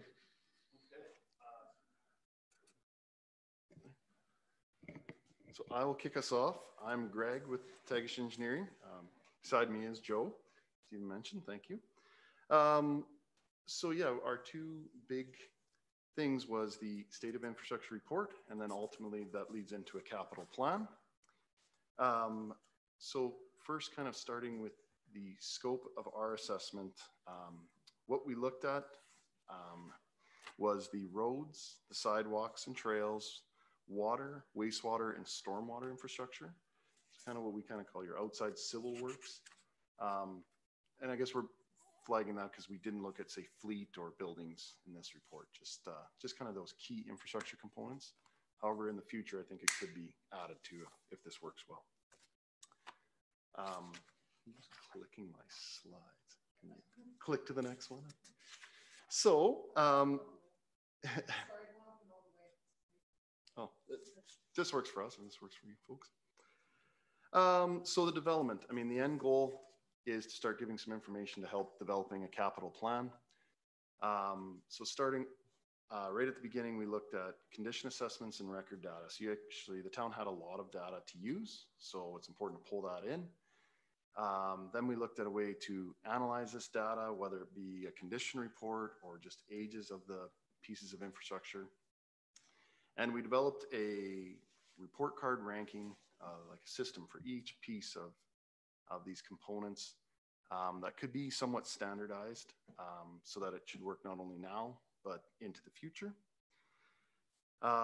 From there, from the ranking, then we can, that's a ranking as of today, and then we could use forecasting models. So we started saying, okay, if nothing was done or these things start to get older, where does the performance of the infrastructure go?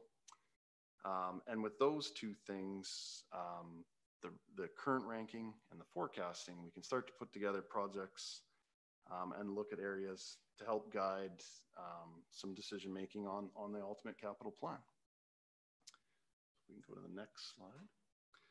So to speak a little bit more about the infrastructure assessment, just to give you guys kind of a background, not take up too much of your time, but again, we looked at those core pieces of infrastructure. There was quite a few reports already on. So you had a water report, you had a sanitary report.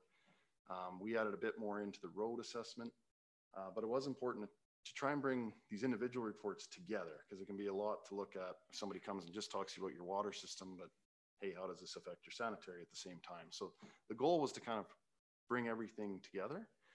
And what we needed to do is we had a system that ended up being a 5-point system from kind of very good to very poor.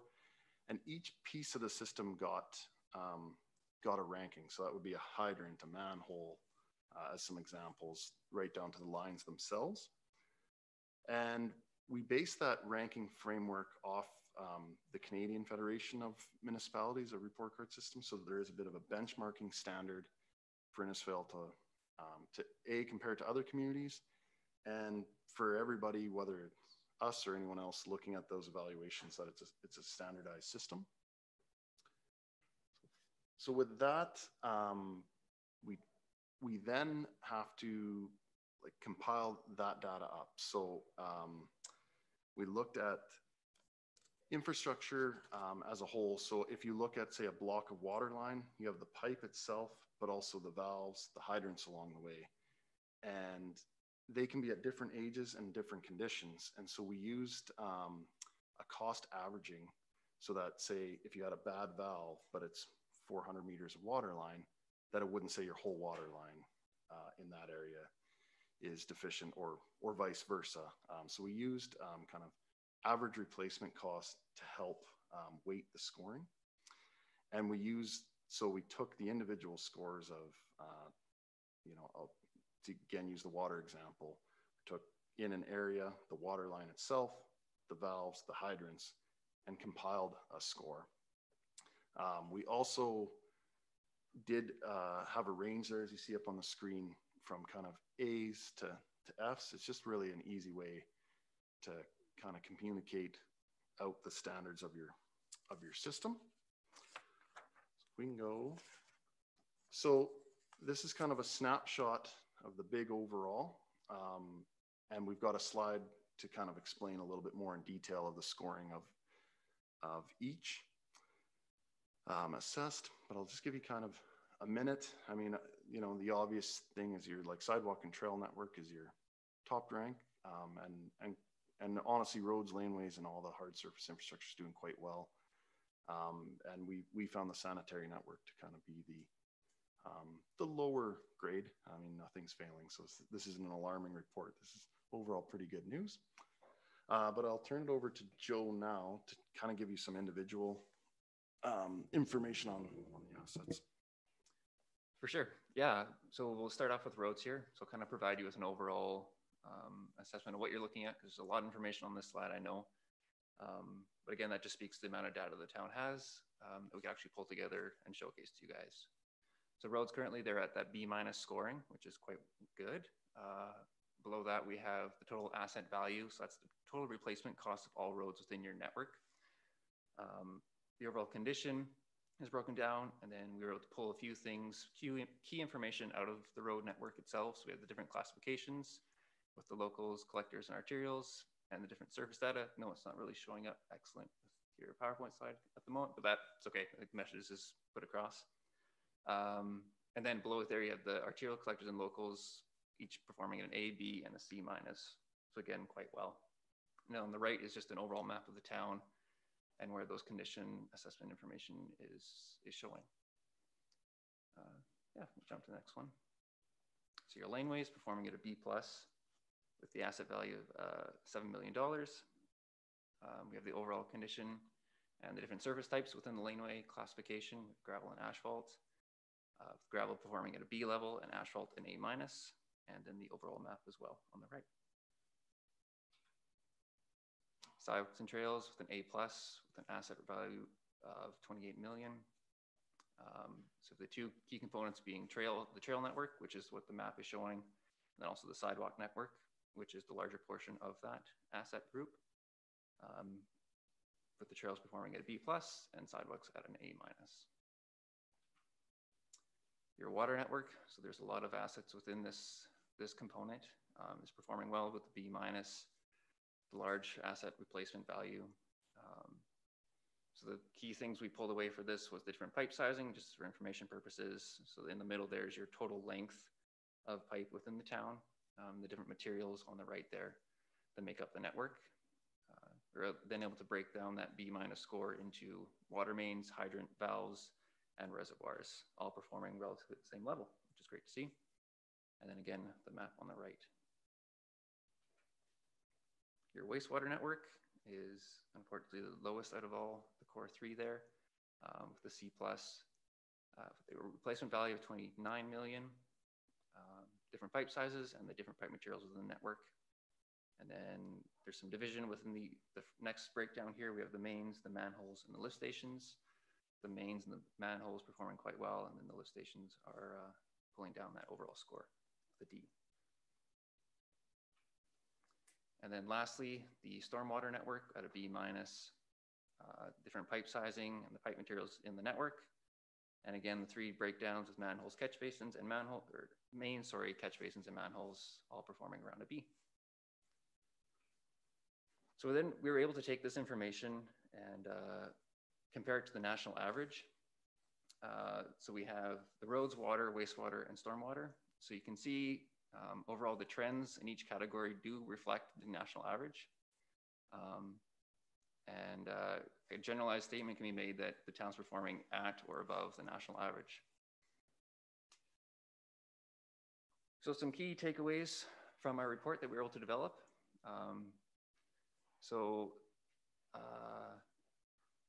what we can take away is that we're now able to provide the town with a greater understanding of the current level of service that these different asset categories provide to the town. We were able to develop a solid benchmarking tool the town can now utilize to track infrastructure performance now into the future. As well, having a data-based method to understand capital infrastructure needs and priorities across the town.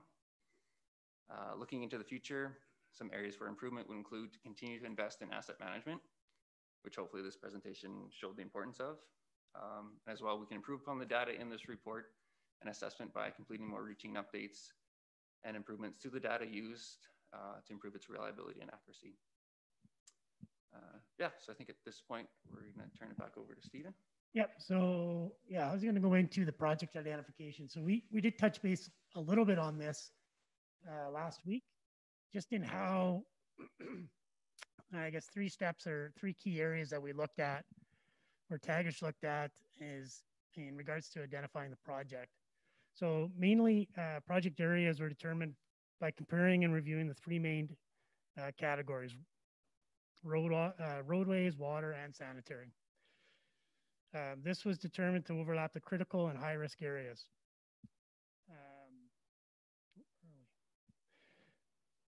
Let's go back up one. There we go. So the second area was to establish the projects that aim on maximizing budget efficiencies by grouping the variety of infrastructure. That's your roadway, your sanitary, your water under one project. And then thirdly is allocating the projects over a 10-year time frame based on that $3 million typical capital budget that we've been using in the past.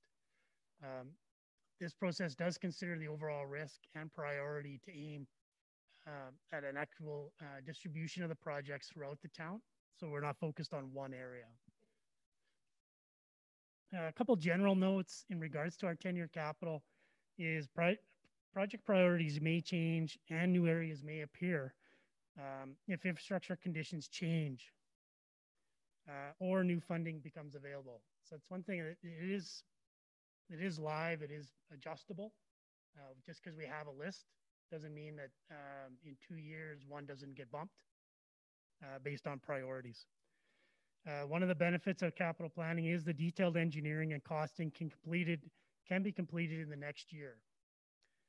This allows for better budget discussions, as well as more accurate costing and allowing of the procurement to provide more competitive bidding. Another benefit of having engineering completed is it makes the project shovel ready. So based on what we saw this year, shovel ready projects became a priority for the MSP funding. So this does give us that ability to have a project or 2 in our pocket ready to go if grant funding becomes available. So we'll skip to the last slide. So in regards to the infrastructure performance forecasting, one of the things I wanted to highlight is in regards to the current funding we are putting towards our capital is showing decent progress in regards to our capital. We're able to maintain it, but that does fluctuate. Utilizing the forecast models, we are able to put in some scenarios. Here we've used the 3 million versus 1.5 million.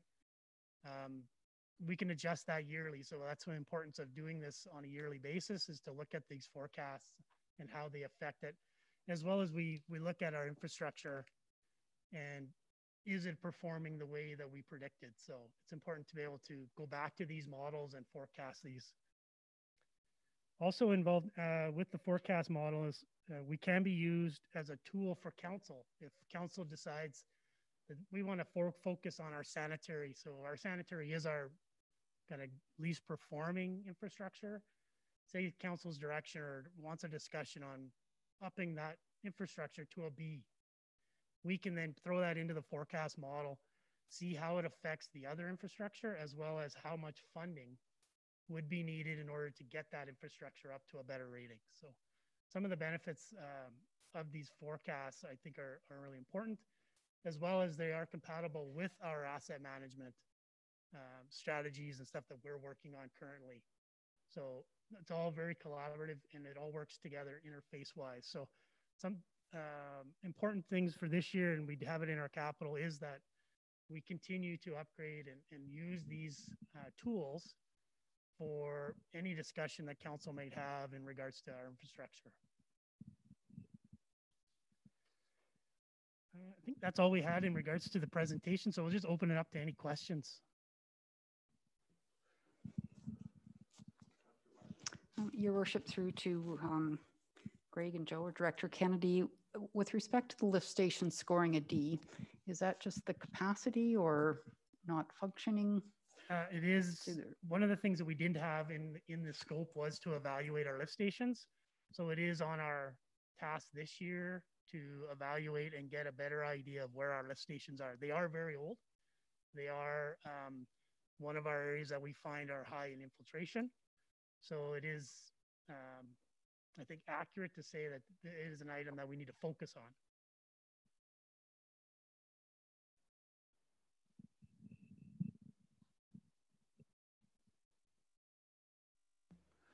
Your worship, through Director Kennedy, not knowing the cost of a lift station, what's the approximate cost if you had to replace a lift station?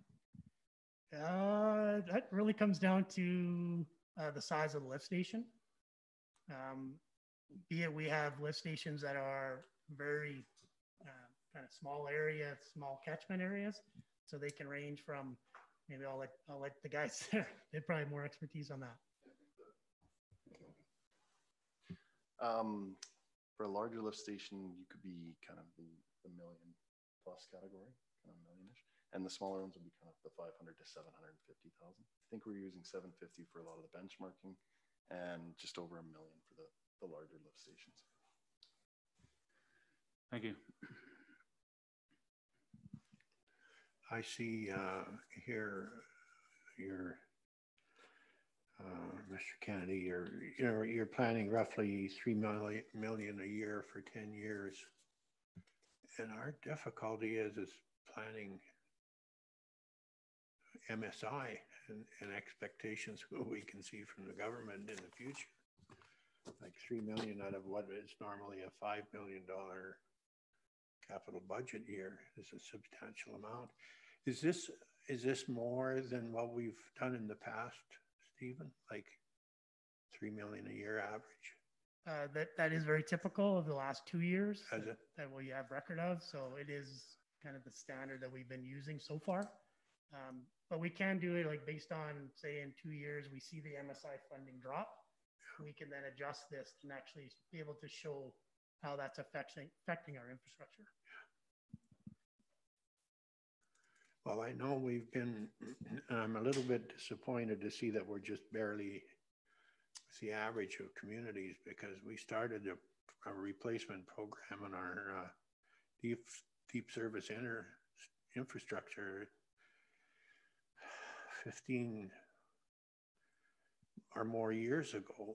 And at that time, we were kind of state of the art of doing this, introducing this program into replacing deep services on our older parts of town. I know we had about a 5-year head start on olds, I think, and they could always question, how do you guys do it? How do you do? So we were I thought, very proactive in our program. So I'm a little bit disappointed to see that we're just barely hanging on to the average, but I guess maybe there's been more work going on than I realized too in these other communities. And maybe, I mean, actually in some areas you guys are overperforming the national average. It's a bit of a tougher metric. Like I think roads wise, you are higher. You have more on the higher end, or all those bar scales that when you're higher than the gray. So maybe we misspoke a little bit to say you're at, I would kind of say you are a little bit above average. And I guess the other thing too is I think some communities would look at this type of data and then they would need to actually discuss whether they need to actually inject more in. From the forecasting model, what you guys have kind of been putting into infrastructure is holding a pretty good level of service. You know, I think like Innisfail has a fairly robust system overall, and it is some of that, the previous work that you've done. It is paying off. I know, Greg, too. The staff have been very open with us to say that, look, we got to start doing something about 49th Street or, you know, whatever. It's due.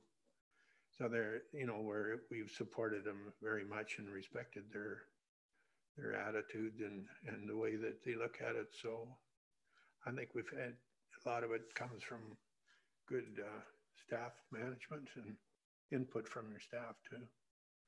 We have to rely on them.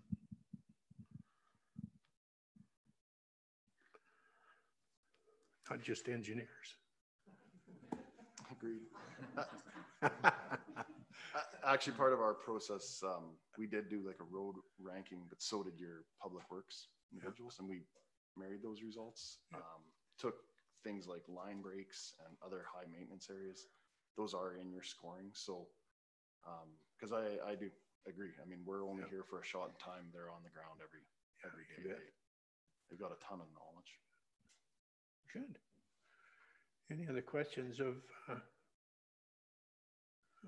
Mr. Kennedy and his report? Very, very thorough. It certainly opens your eyes to this asset management that we're going through, and sometimes you see all this kinds of money sitting in the bank in reserves for doing these projects. Or in fact, if you don't, it'll bite you in the, you know where, if you don't. So anyways, any other questions? Okay, well, thank you, gentlemen. Thank you. Very good report. It's very informative.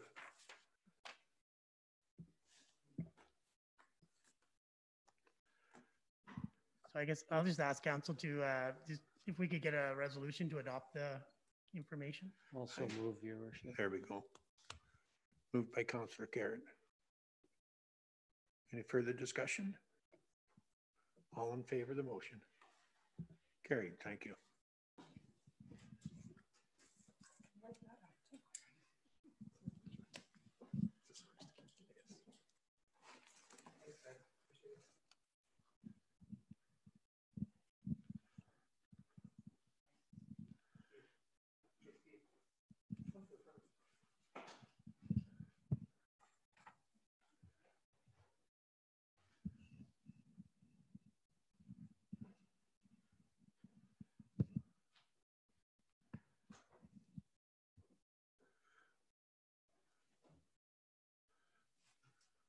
Oh, you want to move on that quickly? Was there any big surprises, Stephen, that you saw in this report? Or? No, not really. Actually, we were anticipating to be being involved with the town for as many years as I have. I know the town has been very active in their main replacement programs. Yeah. So other than, I think the only one that's flagged that actually Councillor Barkley brought up is our lift stations. So I think we need to be a little more proactive on our lift stations and get those kind of back up into that average as well. But other than that, I think the infrastructure is good. It does give you a very, I guess, eye-opening forecast as to how much infrastructure money we need to have to do replacement work, and it does affect things considerably. So other than that, I thought the report was very good. We have a very good tool now in regards to any questions council might have in regards to, you know, how projects will be affecting other areas. So it was well done. Good. Okay, so you have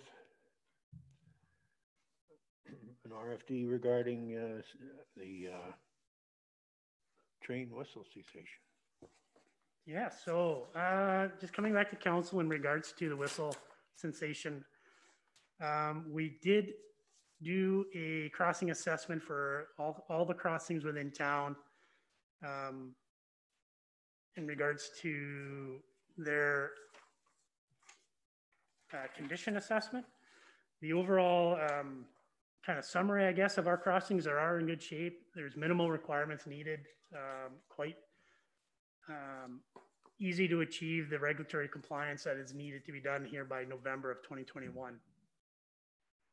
Although the Cottonwood Road crossing was included in the assessment in the town boundary, it was something that's premature on my part in regards to that's not in the town boundary. So although we did the crossing assessment, administration will have to notify Red Deer County in regards to the whistle sensation for that crossing. So I left it in here just to provide a little bit of support in regards to going to the county. And if that is something that the county or the town is looking for, we can then have a motion that we're in support of and help maybe get that crossing through as well. So that is a mistake on my part to have that included though. So as for the resolution there in October, we did send out notice to the local people and all the relevant associations and organizations in regards to notifying them of the whistle sensation. No comments were received. One comment was received, I believe everyone saw, in regards to for the whistle sensation. So in November, we did meet with a CP Rail representative to discuss the crossing assessments and the whistle sensation. The CP representative did recommend the upgrade to the warning system at 42nd Avenue. But with that, he didn't see any concerns or reasons why the whistle sensation could not be achieved. Some of the next steps for council to consider if they were wishing to proceed is to upgrade the crossing at 42nd Ave. This would then send out notification of resolution to all the relevant associations again, as well as to Transport Canada. When the rail company receives a resolution, they must issue a special instructions to stop the train whistle sensation or train whistles. We don't have, it's not specified as the timeline of when that would happen.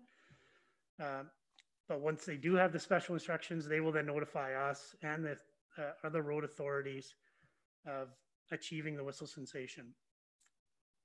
Of note as well, lastly, is if municipalities or railway companies do not maintain the crossings according to the requirements, Transport Canada rail representative or inspector may order the train whistles to start again. So two outcomes, I guess, anticipated outcomes. One is that council accepts and directs administration to proceed with the final notifications, or council accepts the information and directs administration to request public feedback before making a final decision on the whistles. Financial impacts.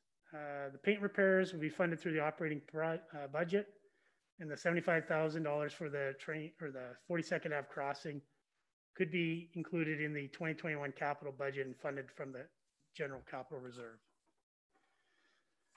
So it is administration's recommended motion to proceed with the train whistles at the crossing, at all 7 crossings, and direct administration to send notification to all relevant associations and organizations and Transport Canada Safety Directive Directorate at the headquarters.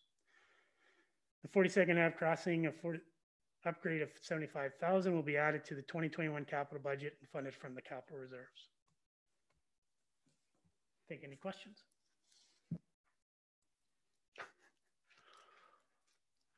Your worship, I'll make a motion so we can really get into questions. All right. I would like to make the motion that we proceed with option 1 if it could be viewed that way, and that we proceed and get to it.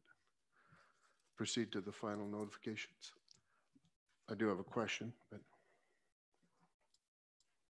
So the intent of your motion is? Well, there's 2 suggestions here. I would like to move the first one. In discussion, I can tell you why, I guess, the first one. Just for clarification, Councillor Bates, would that be the recommended motion?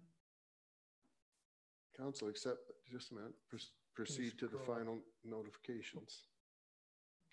I'm sorry, where is that recommendation? I'll say yes. But I do have a question that might change that slightly.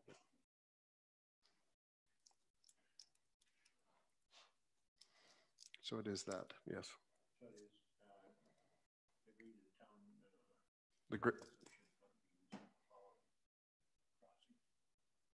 Yeah, the highlighted in gray here with the 7. but I do have a question, like you say. So my question is, the fact that the county Cottonwood Road one is in there, I wouldn't want that to delay anything that we do.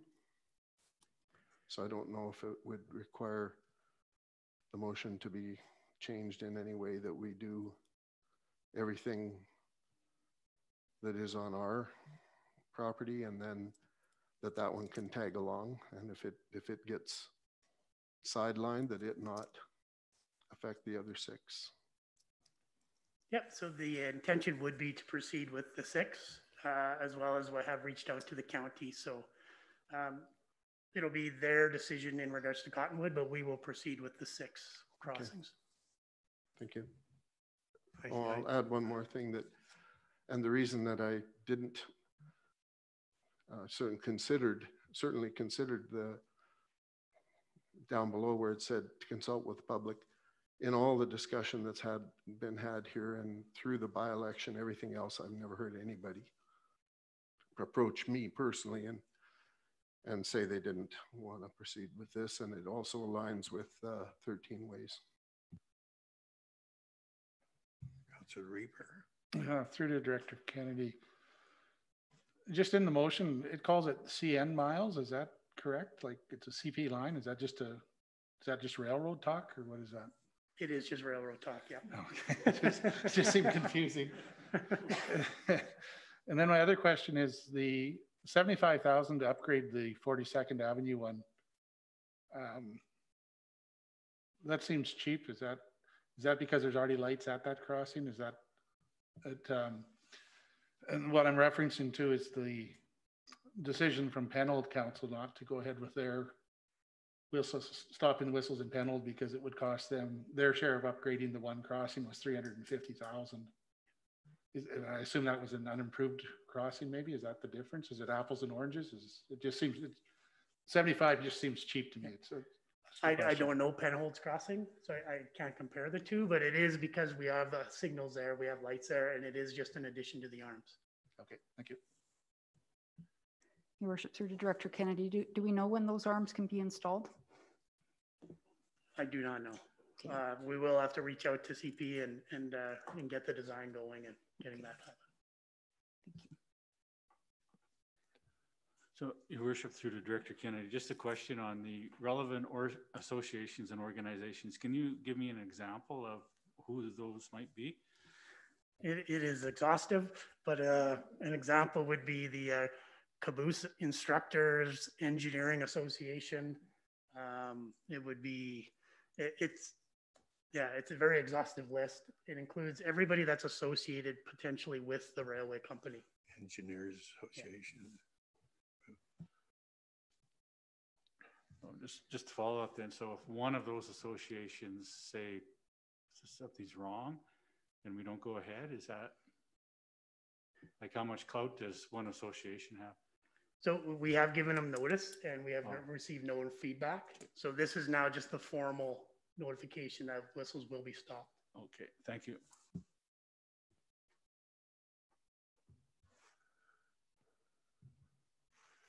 Any other questions? I'll ask the question then. Those in favor of the motion?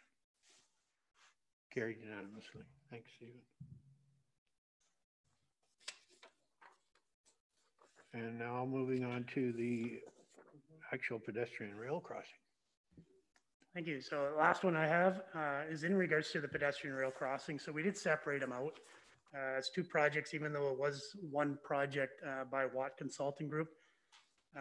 They did complete the assessment and preliminary design. A meeting was held with, again, CPRL representative in November to review the design and discuss the requirements for the work. Again, CP Rail is in favor of the at-grade crossing, which will require signals, lights, bells, arms, and a section of chain link fence. We're also proposing a paved trail to help direct the pedestrian traffic and connecting that to the trail network. Approximate cost to complete the crossing is $450,000 for the crossing and then $150,000 to complete the paved portion of the trail. A portion of the pedestrian crossing will be eligible for grant funding, but the amount is undetermined at this time. Some of the next steps would be to complete the detailed design and tender the paved trail project, coordinate with CP Rail the design and construction of the rail crossing. Administration will work with CP Rail on the grant application to be submitted by August of 2021. And the construction of the rail crossing and pathway is anticipated to be between June and August of 2021. Financial impacts, 97,000 would be funded from the railway reserve, and the 503,000 would be funded from the general reserves. Public engagement and administration will notify public once a construction schedule is available in order to keep the public aware of that crossing. Recommended motion is that council direct administration proceed with the design and construction of the pedestrian crossing for the approximate value of $600,000 to be funded from the general reserves and the railway reserves. I'll take any questions. Okay, is someone prepared to make that? Yeah, I'll make that motion that council directs administration to proceed with the design and construction to the value of $600,000 to be funded as recommended. Thank you, Councillor Kerr. Discussion. Councillor Bates. I'm 100% in favor. I just thought I'd share the motions. You sure?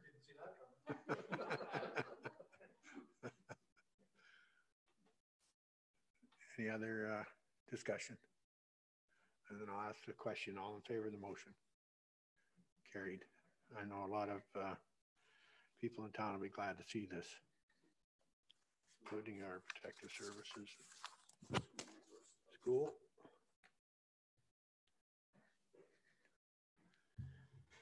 Okay, moving on to 8.1 RFD Realty Services.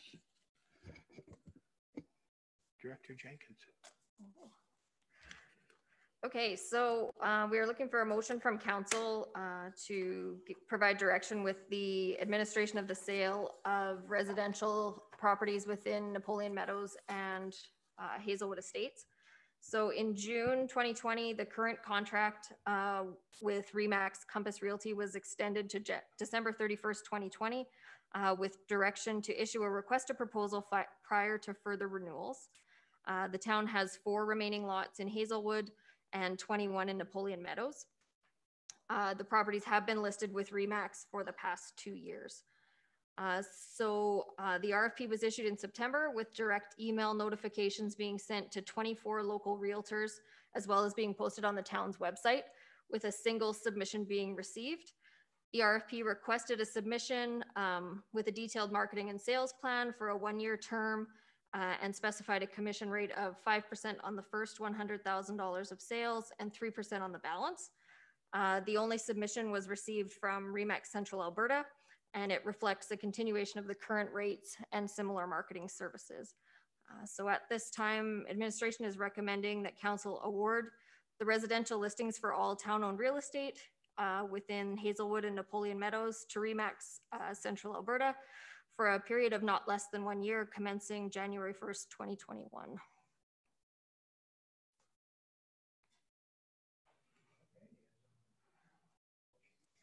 I move we follow the recommended action. Councillor Reberg. Discussion. No discussion. I'll ask the question. All in favor of the motion? Carried. Thank you. Next, you have Megan, residential development incentives. All right, so this one's been a bit of a long time coming, but we're looking to present council with a planned approach to promote the sale of both town and privately owned residential lots within the community. So over the past few years, the town has discussed and explored numerous options and ideas to support the creation and expansion of housing available in the community. These options have reflected both the town's desire to sell town-owned properties in Hazelwood and Napoleon Meadows, as well as to support local builder developers and the wider community. So just an overview of some of the previous discussions we've had with council, looking at reduced lot pricing, both in Hazelwood and Napoleon Meadows. Right now, town lots in Hazelwood are listed for $94,800, with Malibu lots on Maple Crescent currently listed at $86,900. Our Napoleon Meadows lots are currently priced between $109,000 and $134,000. We've also talked about cashback or other promotions for some of the town-owned lots, such as cashback or credit for things like landscaping or fencing, with the purchaser installing those improvements and the town reimbursing.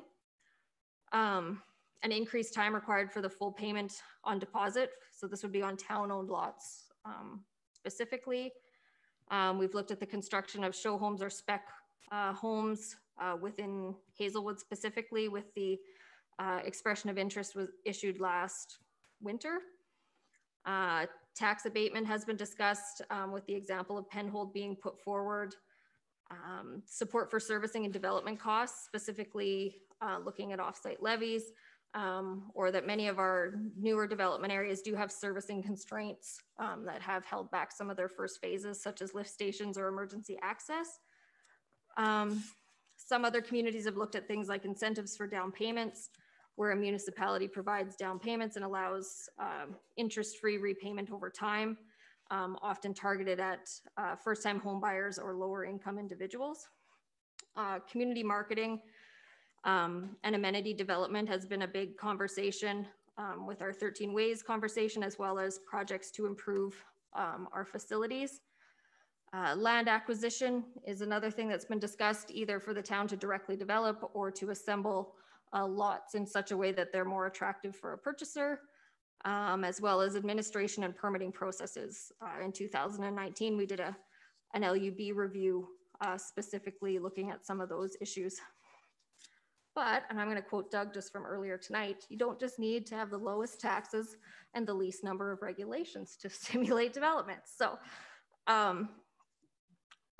administratively, we looked at some options in terms of looking at all of these things that we've talked about in the past, and sort of put together some targeted recommendations for council for immediate action to spur residential investment. So the first option is to explore options to partner with Hazelwood Estates land developer to pursue phase 5 of their development area. Phase 5 will consist of approximately 40 townhomes and 6 single-family lots. The further expansion of Hazelwood will require consideration of emergency access provisions and the long-term servicing of the school site. The draft North Area Structure Plan update will be presented to Council in January of 2021 and will provide an opportunity for further discussion of that secondary access. The terms and nature of any partnership would be explored with Council prior to any final determinations.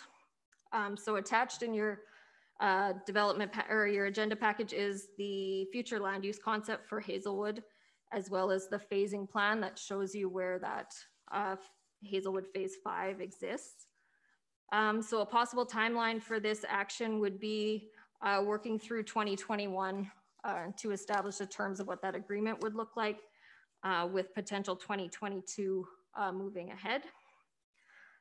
The second option is the exploration of infill and redevelopment incentives. This could include the deferral, reduction, or elimination of fees, for example, permit fees, servicing costs, water, sewer tie-ins, and levies on infill properties. Infill development is the most sustainable and cost-effective type of development, and reducing barriers to promote investment in existing neighborhoods can have many positive impacts. There are currently well over 15 vacant residential parcels within developed neighborhoods, and pilot projects, design support and partnership could be explored to promote innovative development on these lots specifically. So that would be something that we would look at starting very soon and would be an ongoing activity. Sort of in that same vein, the town could also look at actively discouraging properties to be left either underdeveloped or vacant. So this is looking at essentially establishing disincentives. So something that we see in many communities in British Columbia now is an empty house tax. So basically, if you're leaving properties vacant or not upgrading them so that we are seeing sort of deterioration in our neighborhoods, those properties can be taxed at a higher rate in order to discourage them just sitting there. The timeline for something of that nature would be looking through 2021 for program development, for 2022 implementation. The third option highlighted by administration is basically something that's probably going to happen anyways, is targeted and improved marketing of the community and housing opportunities. This will support current development projects, including Hazelwood and Bella Vista, along with new developments, and will be definitely tied in with the economic development strategy. So all of these options that we've identified can be achieved largely within our current budgets and resources right now. And they reflect what administration sees to be tangible opportunities. So at this time, administration is recommending two motions. One, that council support the exploration of potential partnership agreements with the land developer to Hazelwood Estates to promote next phase development. And the second motion being that council support the exploration and creation of incentives, pilot projects, and partnerships to promote the redevelopment of existing neighborhoods, particularly in and around the downtown.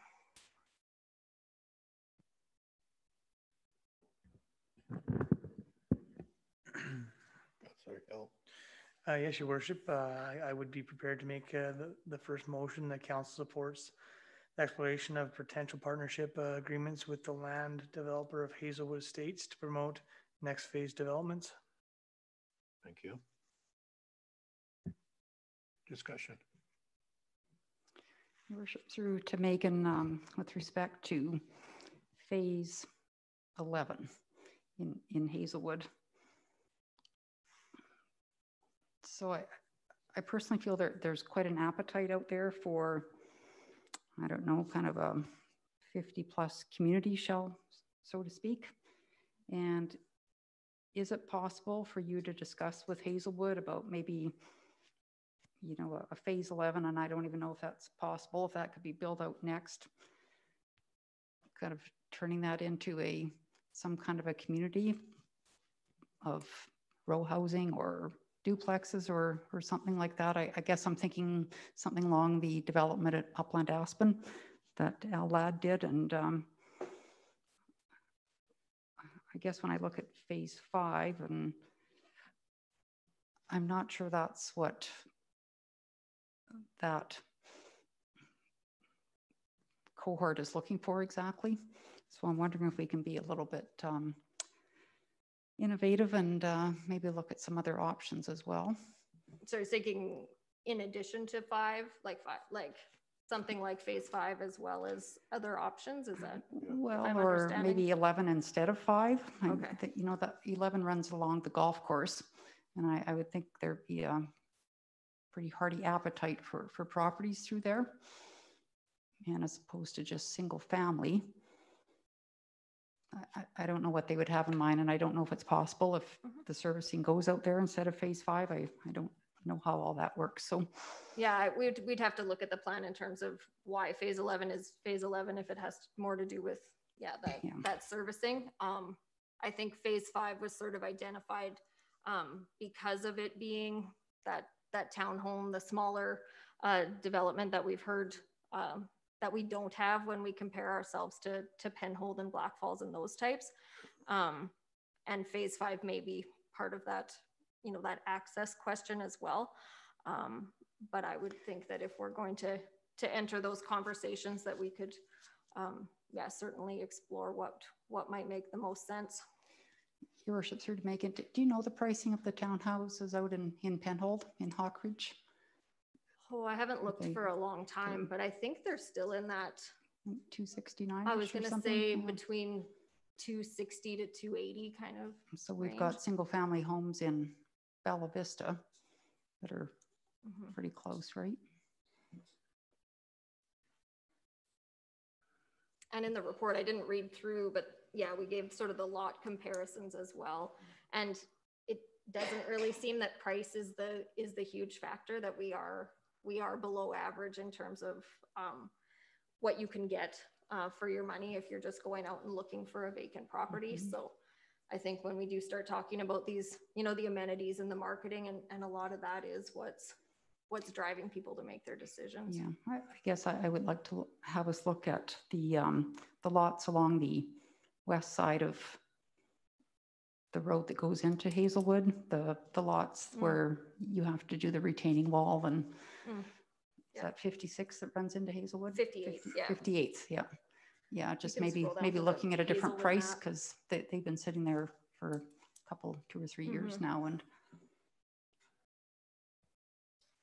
the one that shows which ones are still for sale. Councillor Bates. Yeah, I agree with the reverse hillside lots. I was thinking they'd go into the next motion, but it seems like we kind of got there, and then COVID hit. We were getting some proposals back from people to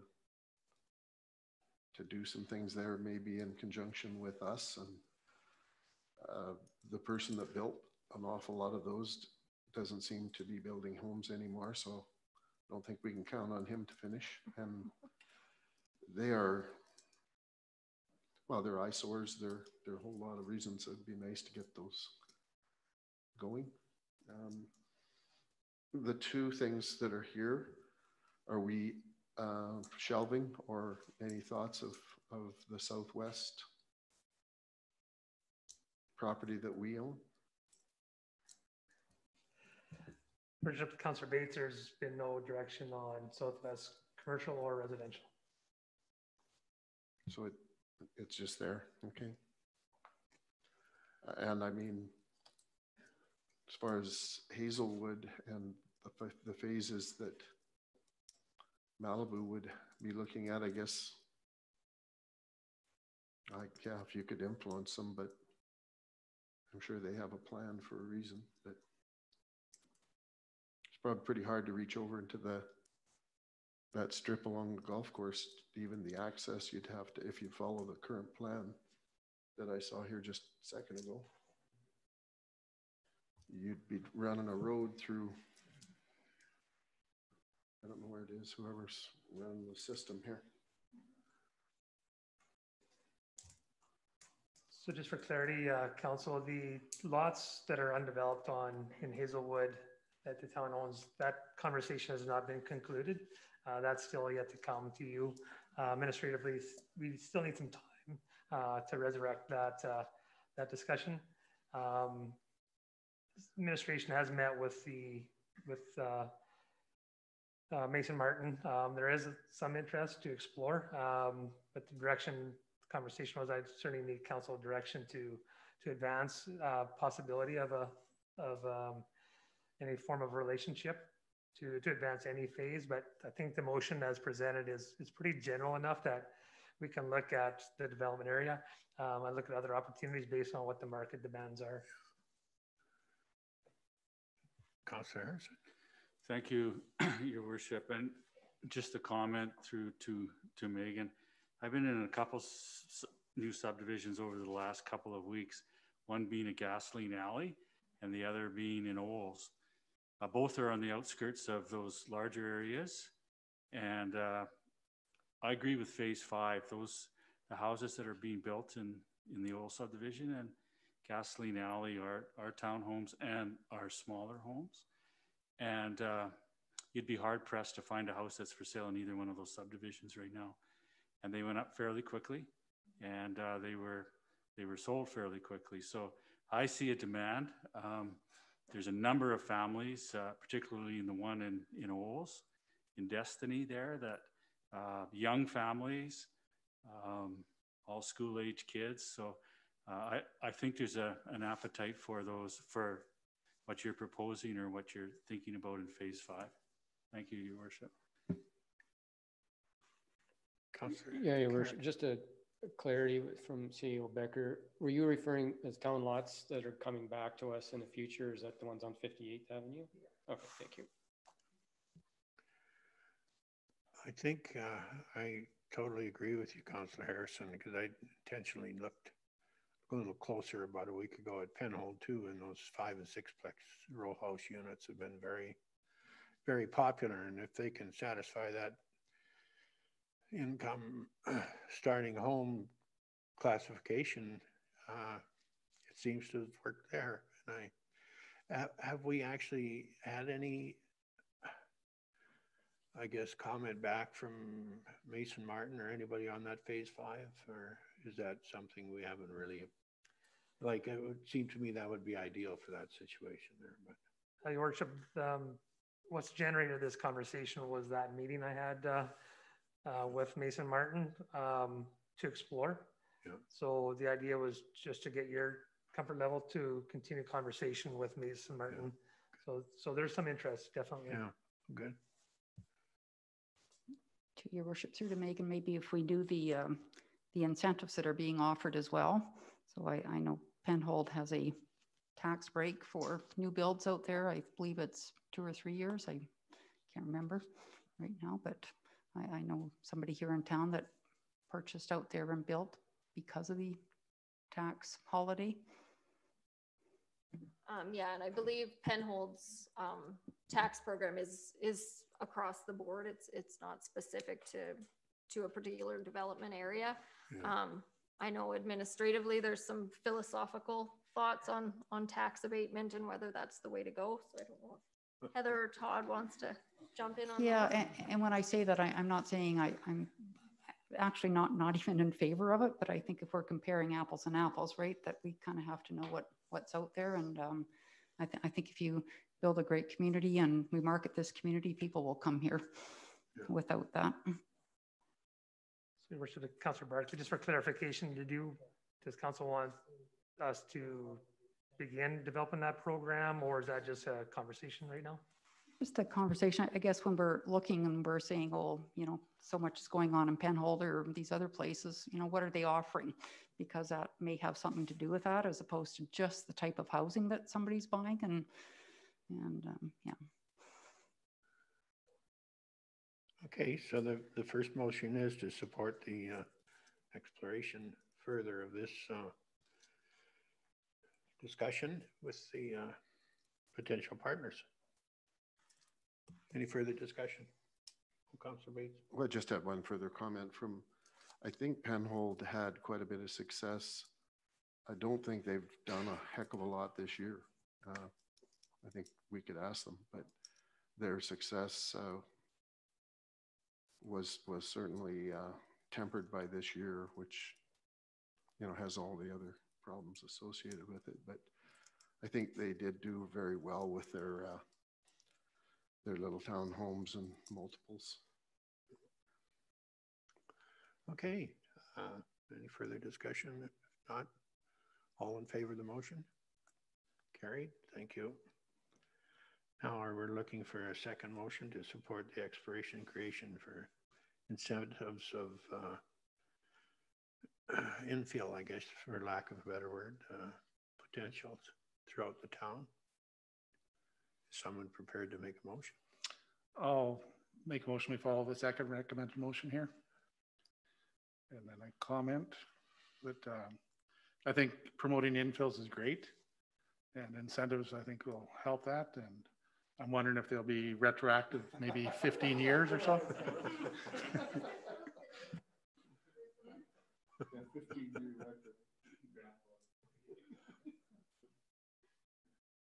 Discussion.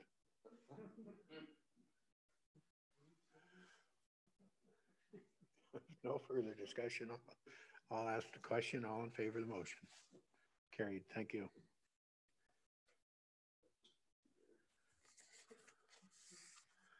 Okay, thank you. You have another RFD, Megan, of public notification. One more. So this was back in August, council approved the new bylaw 1644, the public notification bylaw. And as part of that approval, they had, the request was that we come back in 3 months to provide council an overview of how that's been going. So just a bit of background, this bylaw was the change that will use the town's website as the primary method of notification to comply with section 606 of the MGA for notification. Since adoption, administration has continued to utilize the newspaper for additional opportunities for notification, with a public notices section being added to the town voice, as well as standalone ads have also been used. So we've only had 2 bylaw amendments since this was changed. One of them's still in the process right now, so we don't necessarily have a great summary. But in September, bylaw 1470 A69 was a rezoning application, and we utilized standalone newspaper ads, the town voice, as well as the website. The language within the newspaper ads was quite simplified compared to what we would typically have to have placed in the newspaper. As well, we were able to link additional information on the website, including the staff reports, links to the maps, as well as the larger land use bylaw. The second application is bylaw 1470 A70, which is the bylaw regarding changes to secondary suite regulations that council provided first reading to a couple of weeks ago. So it's currently being advertised on the website with supplementary information on secondary suites being accessible from that page. As well, the public hearing will be included in the Town Voice public notices section for the next 3 weeks and will be highlighted on social media as well. So at this time, administration is confident that the advertising requirements of bylaw 1644 are functioning well, and are just recommending that council accept this report as information.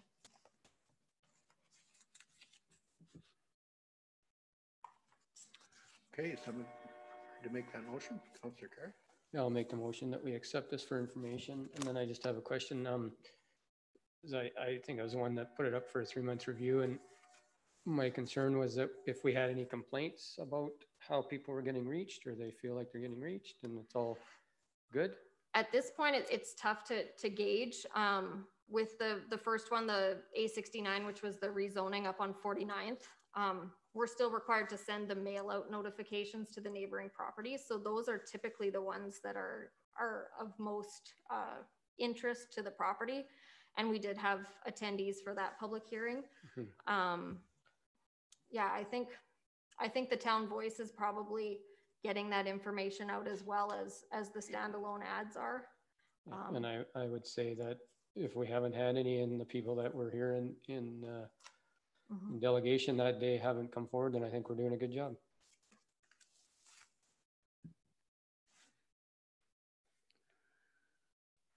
Any other discussion? Yeah, I'd just like to echo Councillor Carrot's comment that it was quite emotional that day that we were going to abandon the newspaper and all that sort of thing. And so if we haven't had any concerns, I think that's indicative of where we hoped it would go. Thank you. Yeah, I think they thought it was going to be a little different than what we'd intended. Yeah. Okay, I'll ask the question and all in favor of the motion. Carried, thank you.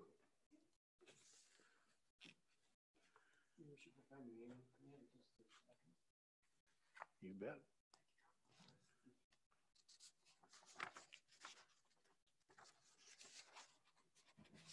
I was just going to say, I feel bad I don't have 3 or 4 RFDs, but you're going to hear from me for the next couple of days. So you'll get tired of me by then.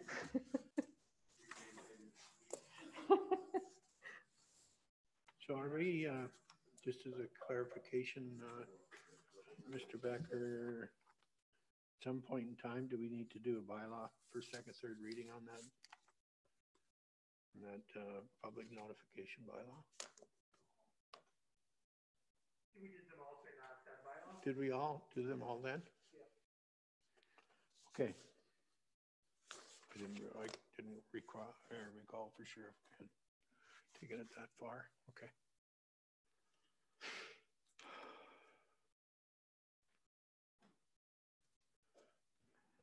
Steve, I heard a whistle.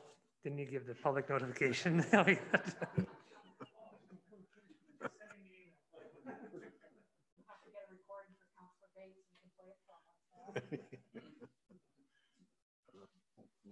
I don't think you'll have to worry. You'll hear the ones that are distant from the town still, and they'll be okay.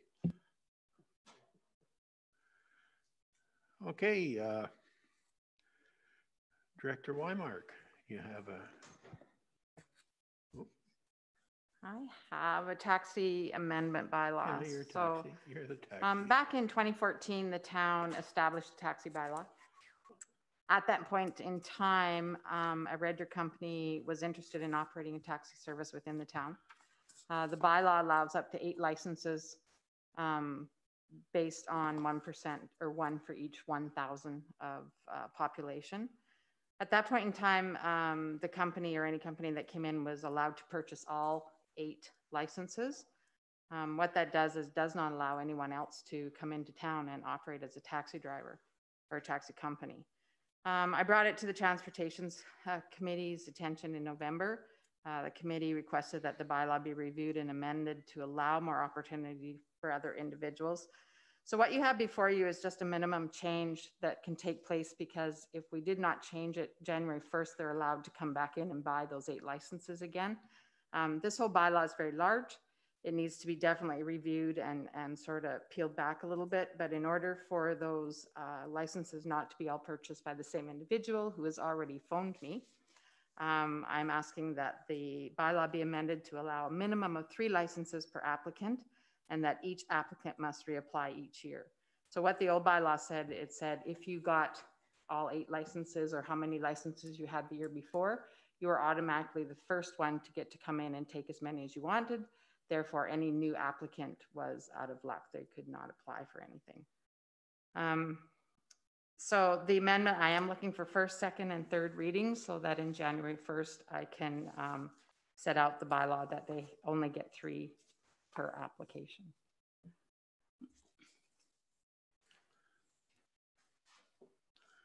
Your Worship, just through to Director Weimark, before a motion is made, can you clarify, like it says a minimum of 3 licenses, do you mean a maximum? Yes. Okay, sorry. No, that's fine. I have maximum in the bylaw, so it's just my writing on my RFP. So I have one more question. Would you have no limit, like as to how many? You still can only have 8. The whole town can only allow 8 licenses because it's still 1,000. Okay. So we still only have allowable of 8. So this would create potentially 3. Up to. So in this past, in this past year, I had 2 other individuals come in and ask to start their own taxi company. Whether they had many drivers with them, I did not know at that point in time, but the answer immediately was no, that the bylaw states, and they had already bought 8. And it's conceivable you could have more than 3 if everybody just asked for a couple or whatever. Yeah. Okay, no, that's thank you. Your Worship, question to Director Weimark. Through this discussion, something that I kind of thought of was, we do know that there is potential of, a couple other vendors wanting to offer the service within our community. And I know historically, we haven't had the full 8 licenses. They might have been purchased, but they weren't really fulfilled for how many drivers or vehicles we've had on the road in town. But what would it look like if, let's say, a taxi company comes in, they're capped at 3 drivers, and then all of a sudden we run into a problem where we actually are needing 6 or 8 licenses to be bought or fulfilled within our community, but we've only capped the 1 and there's no other interest. Is there a time frame if there was leftover licenses that were not purchased within a certain time frame? Would those then be up for purchase after a certain duration of time to make sure that we do have the full 8 licenses purchased for our community? So Your Worship, through to Councillor Hill, that's what has to happen with this bylaw. Okay. It has to be peeled back. The only reason I'm bringing it is I'm running out of time. We only have 1 more council meeting, and I know that company's going to come in and buy up all 8 licenses right off the bat. So that is something that this bylaw needs to be completely peeled back and put those parameters in place of what that looks like. My only amendment here right now, the change of the bylaw, is to stop those 8 licenses going to one individual entity. Yeah, and I predominantly why I brought it up was for the simple fact that I do understand, being on the transportation committee, what the current reality is, but I just for other, well, before the bylaw gets really gone through, is just some for discussion points for going forward for other council members to be privileged to that as well. Okay, we don't have a motion on the record yet, but is someone prepared to make that motion? I'll move the recommended action, Your Worship. Okay. First reading. First reading. I'll move first reading of bylaw, right? 1649/2020. Thank you. Your Worship, through the Director Mark. So when you say license, so Joe's Taxi comes in and they buy 3, does that give them 3 vehicles in town? That will give them the option to have 3 drivers. If they have 3 vehicles, that's up to them, but they get 3 licenses to have individuals drive. So what the existing company did, they come bought all 8, and I've only seen 3 of their drivers and 1 car in town. Right. Okay. So it's actually the drivers that are licensed, not the vehicles. Correct. Okay. So is that something that, like, when you start peeling back this bylaw, you will maybe change that? Mm-hmm. Apparently, yes. Okay, everybody understands the motion. Any further discussion? All in favor of the motion? Carried. Someone prepared to make motion and we proceed to second reading of this bylaw? Worship, I move that we move to second reading of the amended bylaw. Thank you, Councillor Harrison. Any further discussion? Point of order, I think it's give second reading, not move to. No, that's for the third reading. No, he said he moved to second. He needs to give second reading. Oh. I think. Well, it's just move to proceed with second reading. Yeah.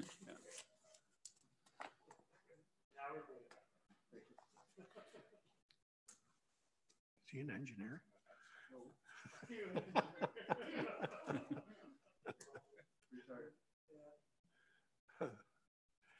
Okay, discussion. Not all in favor? Carried, thank you. Now we have a motion to proceed with third and final reading.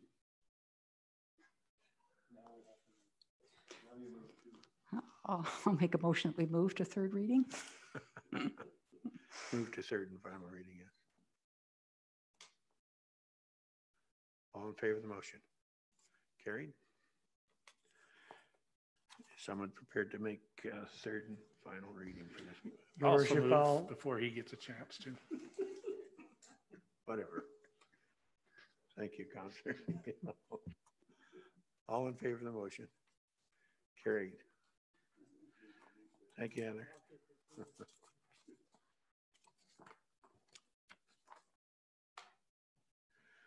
Correspondence.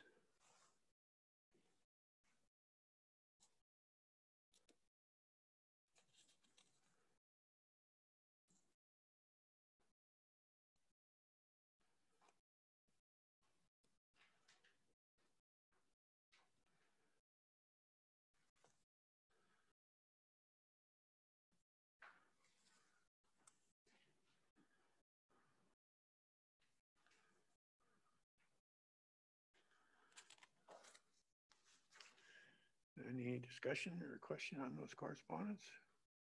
No? If not, would someone like to move and accept them for information? Also move, Your Worship. Thank you, Councillor Hill. All in favor of the motion? Carried. Quickly around the table. Very well, okay. Correspondence information, no, I'm sorry. Around the table.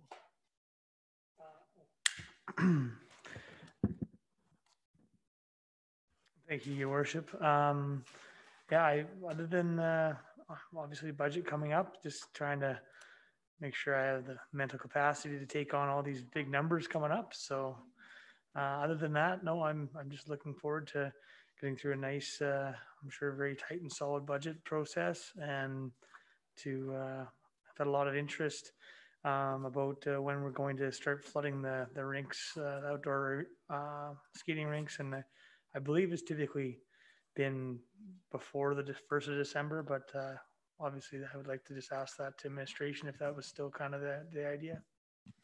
Yeah, we did look at possibly starting to flood this week. It is a little early because of the weather still being warm, but we are looking at putting it on. Perfect. Well, it's always nice when I can give information that's accurate. So thank you for that. And other than that, yeah, just hoping to hear, obviously excited for the Christmas tree lighting, and we'll see how that's impacted with anything that comes down from the province. So thank you, Your Worship. Councillor Bates. Yeah, so last week I had MPC, the Alberta Government Telephone Town Hall, our community crime meeting. On Thursday, I participated in both the Red Deer River Municipal User Group executive and general meetings by Zoom. That was a lot of Zooming. And Friday, I helped with the 1,100, not 1,000 activity packages that FCSS and PCN helped put together. It was a large job. Got my steps in, Council Reberger. This week, the budget, and I do have an FCSS meeting on the tail end of one of the budget days. So a couple of busy days. Thank you. And library meeting, just a couple things there. There's going to be a couple of long-standing board members that'll be leaving soon. Budget-wise, they're actually doing pretty good considering COVID, but of course down in staff members, so that helps some of the costs. So of course we'll be seeing that this week. The me-scan is still going. Traffic count, of course, is done. They've changed from no time limit on computers. If anybody's got people wondering, they can go in there and spend as much time as they want. COVID town hall I attended, community crime, and MPC last week. Yeah, had MPC last week and the town hall with Premier Kenny and Dr. Hinshaw, the RCMP meeting on Wednesday evening. And then I was late, I will admit, Councillor Bates, but I did help on Friday out at the LLC putting together the 1,100 kits for the community, and we went around and around and around and around putting those together. But it was all good. It was another great collaborative project with FCSS and the Primary Care Network and McMahon. So I think those kits all got delivered this morning. So that's great to see.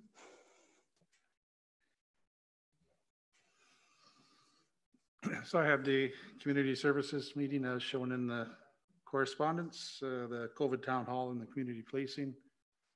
And for me, budget's just like Christmas. I probably won't sleep tonight. So I'm so excited. So.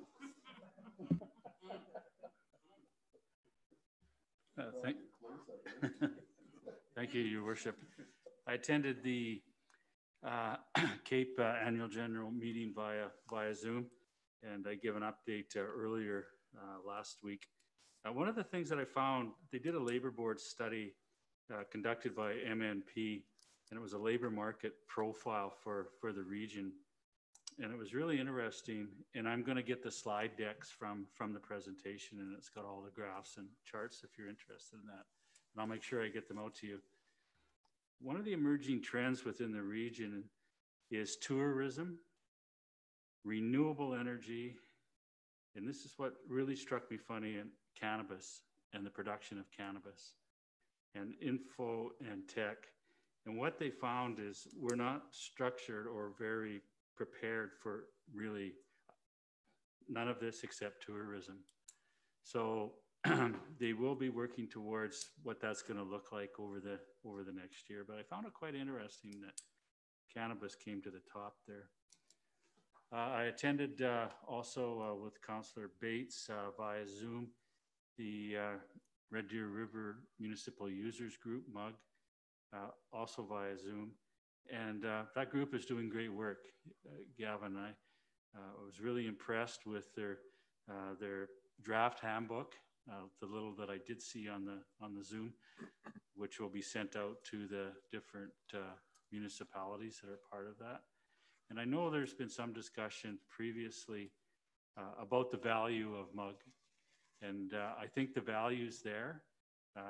Water is a commodity, and it's going to be a premium in the future. And this group here, I feel is doing a great service to those water projects on the Red Deer River. So I also attended the COVID town hall meeting, the community crime meeting, and this week coming, 3 days of what I find very interesting budget deliberations. So I thank you, Your Worship. Thank you. Yeah, I too was very interested in that police meeting we had, and brought up to date on our current situation with our scheduling of town coverage and such. I think there was some headway made there. I'm hoping anyways, but had an interesting meeting with the South Regional Wastewater Commission with CEO Becker and Director Kennedy and myself met with them, and we had a very good, productive meeting. I think we came out of that with a couple good working points, I think, that we can hopefully carry through with, but it's still going to require, once we get some information put together here on a meeting that our CEO Becker will put together with municipal affairs and in reconsideration for the conditions on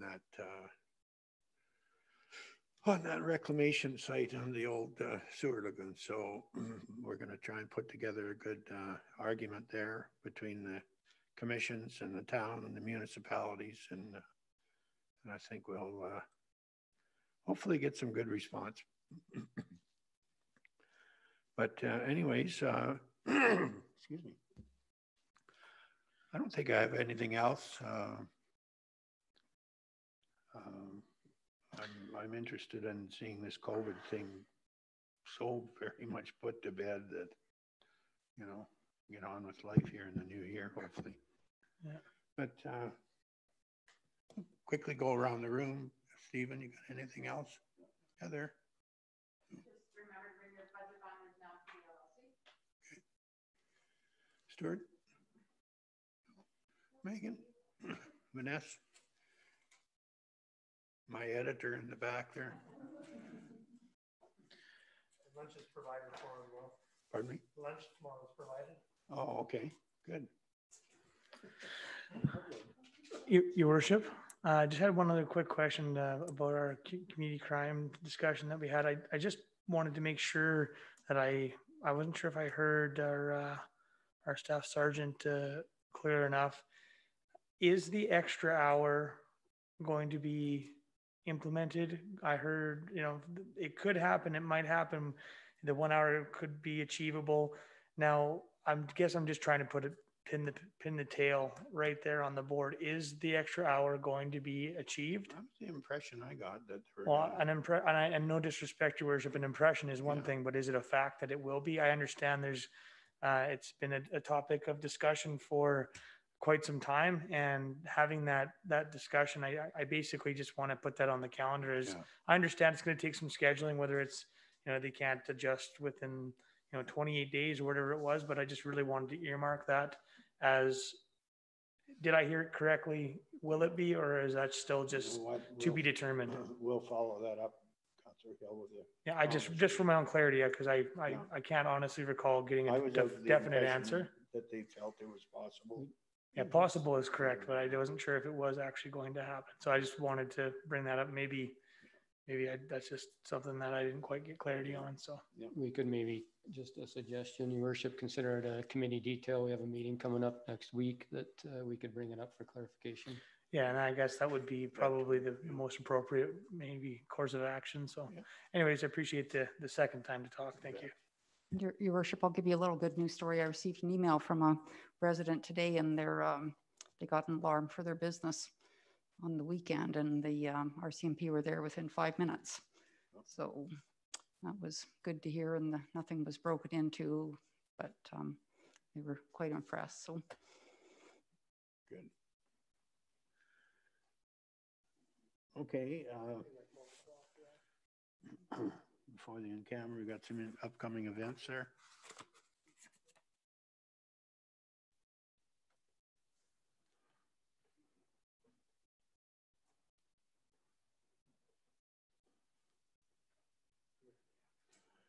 Do we have to put any of that 13 ways information on this? There's one on the 3rd and one on the 10th or something. Challenge Stuart on the day. I think it is a 3rd, Stuart.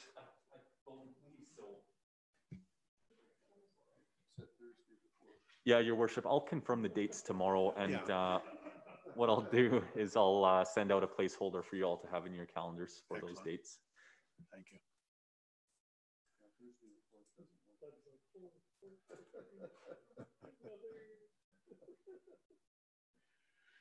Okay, other than that, entertain a motion to move in camera. Your Worship, I would move that we move in camera. Okay, take a couple minutes.